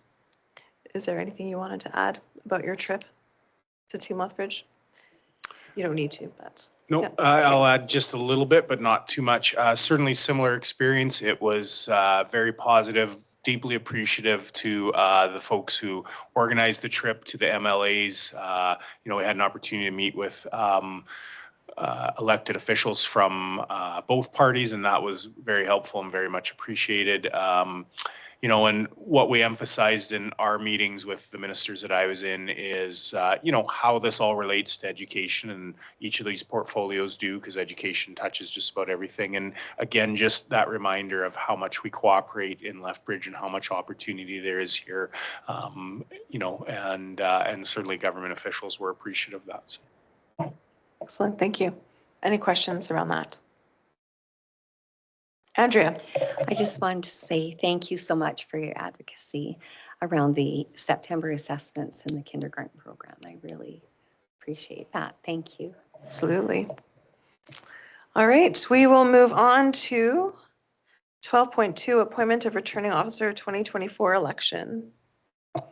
Okay, thank you very much. So back in September, the board passed bylaw 2024-01 to authorize Lethbridge School Division to enter into an agreement to hold a joint election in conjunction with the city of Lethbridge.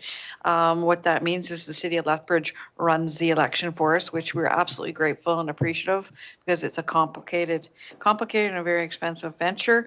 So we do appreciate that. One of the tasks that we've been asked to do is make sure that the Board of Trustees appoint a returning officer. That is a requirement on the Municipal Government Act. And so the returning officer for the city of Lethbridge is Bonnie Hilford. And so I would recommend that the board approve the returning officer for the city of Lethbridge be appointed for the returning officer for the purposes of the 2025 school board trustee election. So. Thank you, Christine. Can I have someone move the motion, please? Jenny. I move that Bonnie Hilford, returning officer for the city of Lethbridge, be appointed as the returning officer for the purposes of the 2025 school board trustee election. Thank you. Any discussion? All in favor? And that is carried. Thank you. And now we'll move on to 12.3, Policy Advisory Committee, Terms of Reference. Sorry. The memo is there and the the recommended changes to the terms of reference is attached. If you have questions, I may get Mike to speak on it because he was more part of supporting that while I was away in October. But there were some changes and we have reviewed them with the committee and all were in favor. Just generally some language cleanup and making them more, like removing dates and confirming the language in terms of what type of information comes to the board, what information goes to the committee, etc. Clarifying the language. Perfect. Thank you, Christina. Craig?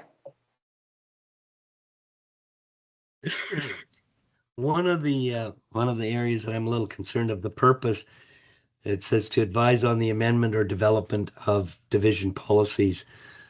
I would rather have just the amendment of divisional policies. The development of divisional policies is done by the Board of Governors, the board itself. And so I just feel uncomfortable by having that word in there, development of divisional policies. It just takes away some of the power, some of the, not power, but basically our job as governors. So I'm concerned about that word. Go ahead. Thanks, Craig. And I agree, it's certainly the board's responsibility to develop policies. The word development there is still linked to advise on development. In the case that, for example, the board identified a new policy that we wanted to develop, if it still was applicable in the case of the policy advisory committee, we would still send it to them for advisement, even if we were just developing it rather than just amending an old one. The amendment and development helps cover the board's review of existing or development of new policies. So I'd like to keep both amendment and development in, given that the purpose limits the committee's scope to advising. And I would agree with that. I think the word advise sets the context for development. It's not coming up with new apart from the board. It would be sent to the committee as per board motion and direction to provide impact and seek stakeholder feedback. So I would be comfortable with keeping that in. I'd prefer to keep it in.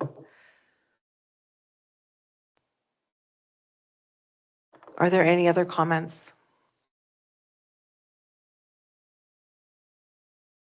Okay.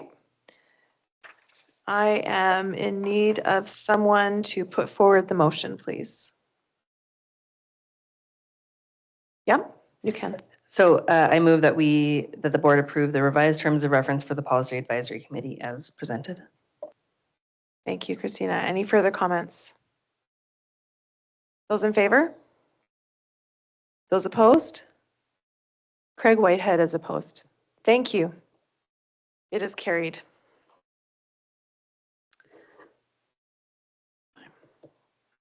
All right, we are on to division highlights. It's been a full month, so let's go around and share the things we've been able to see and participate in. I'll start with online. Craig or Tyler, do you have anything to share with us?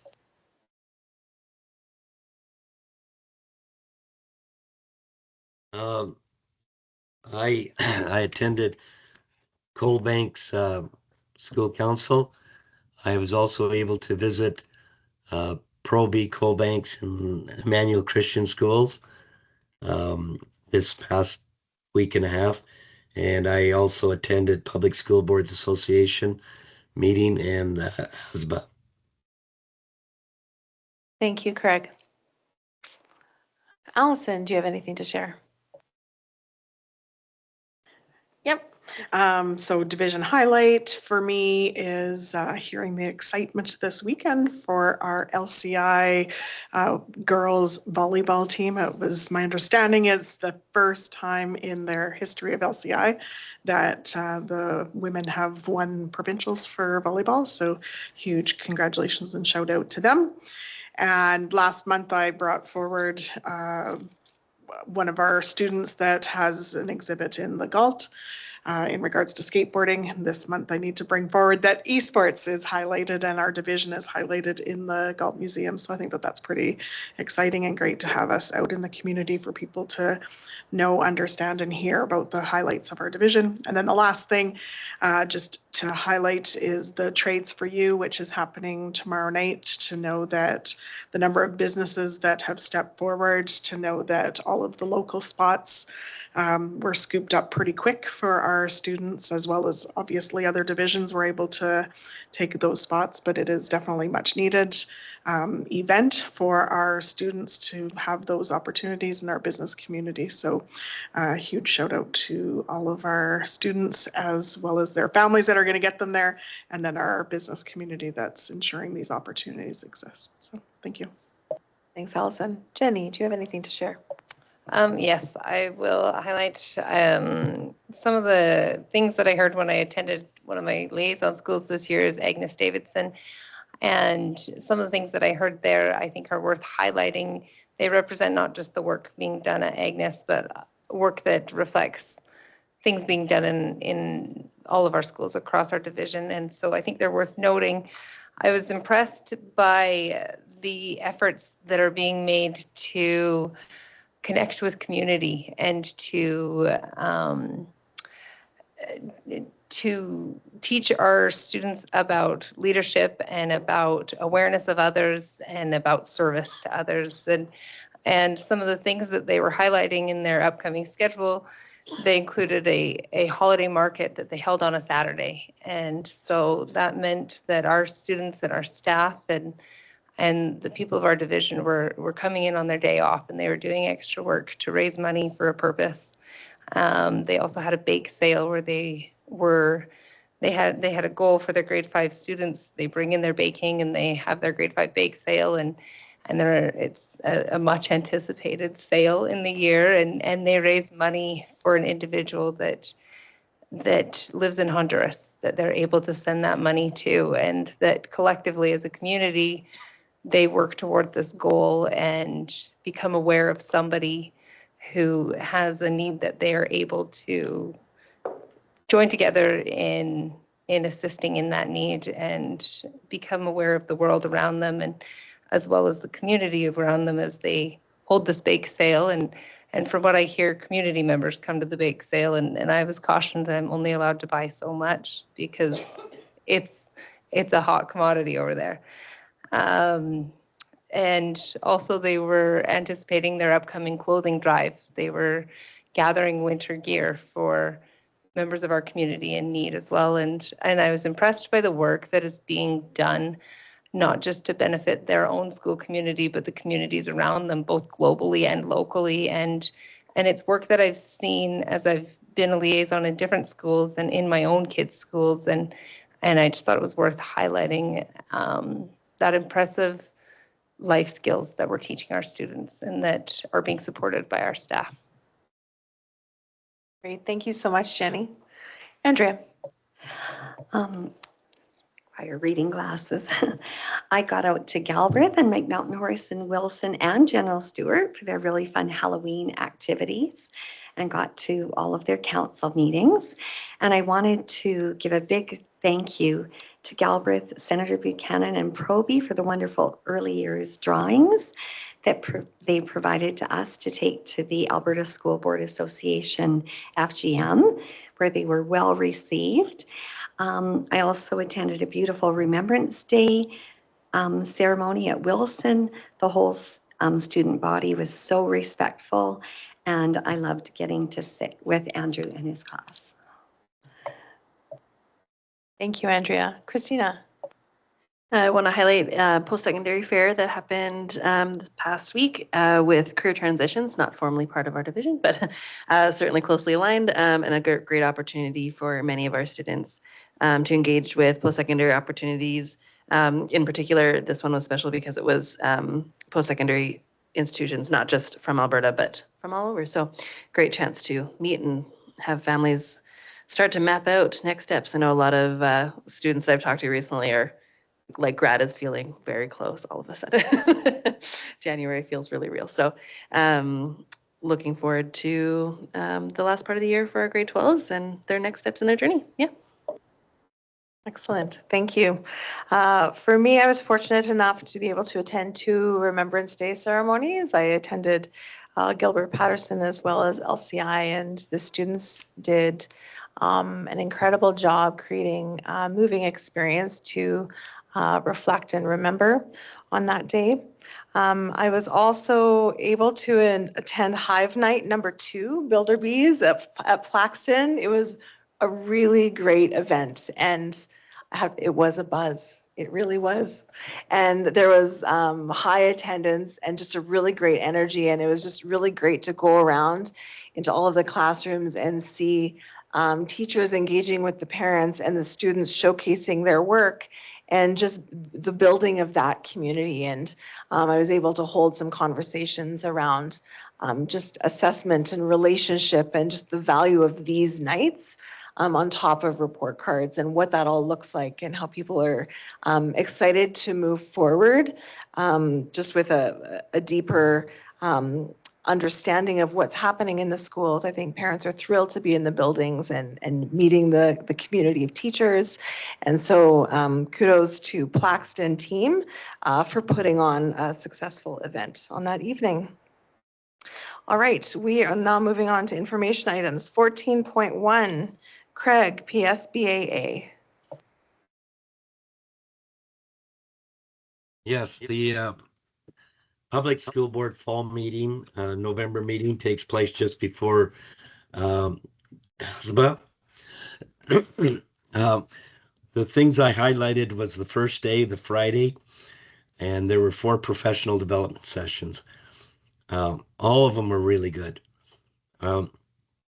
One of the things that really impressed me is that was on the AI presentation that the committee, the school boundary for school review boundary committee could use in getting information and developing it and having it done quickly. The other one was a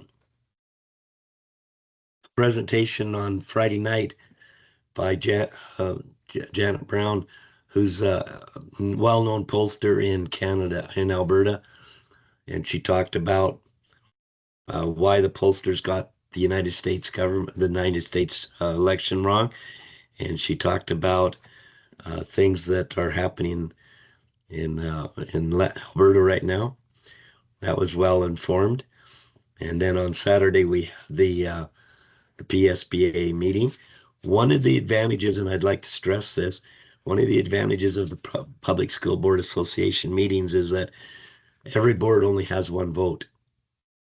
And so boards like Edmonton, which is a member, can't control the vote like as we find out in ASBA with the 60% thing. So that's my report.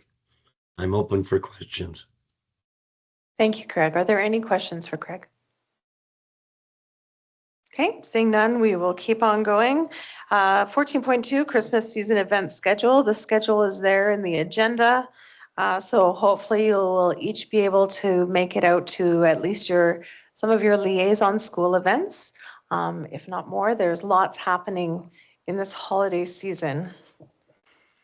14.3, community engagement. Andrea. Thank you.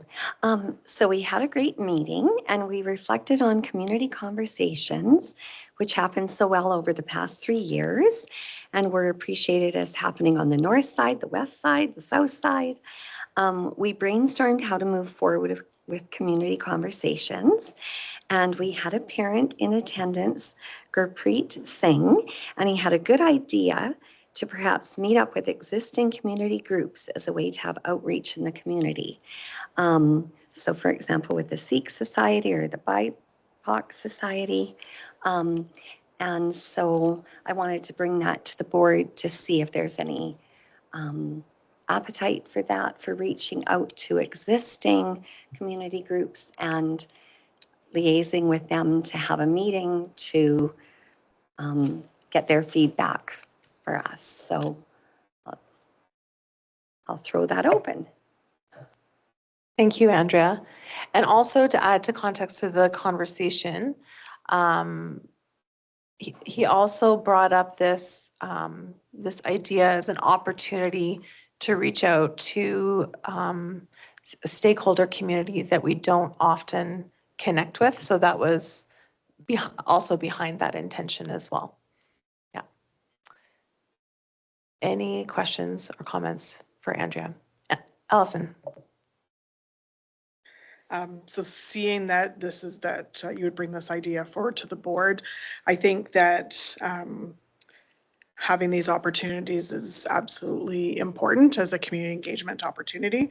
But I do see that that would be different than community conversations. The intent of community conversation was definitely different than what the intent of this sounds like. And when community conversations was put as a strategy within our assurance plan, it was put in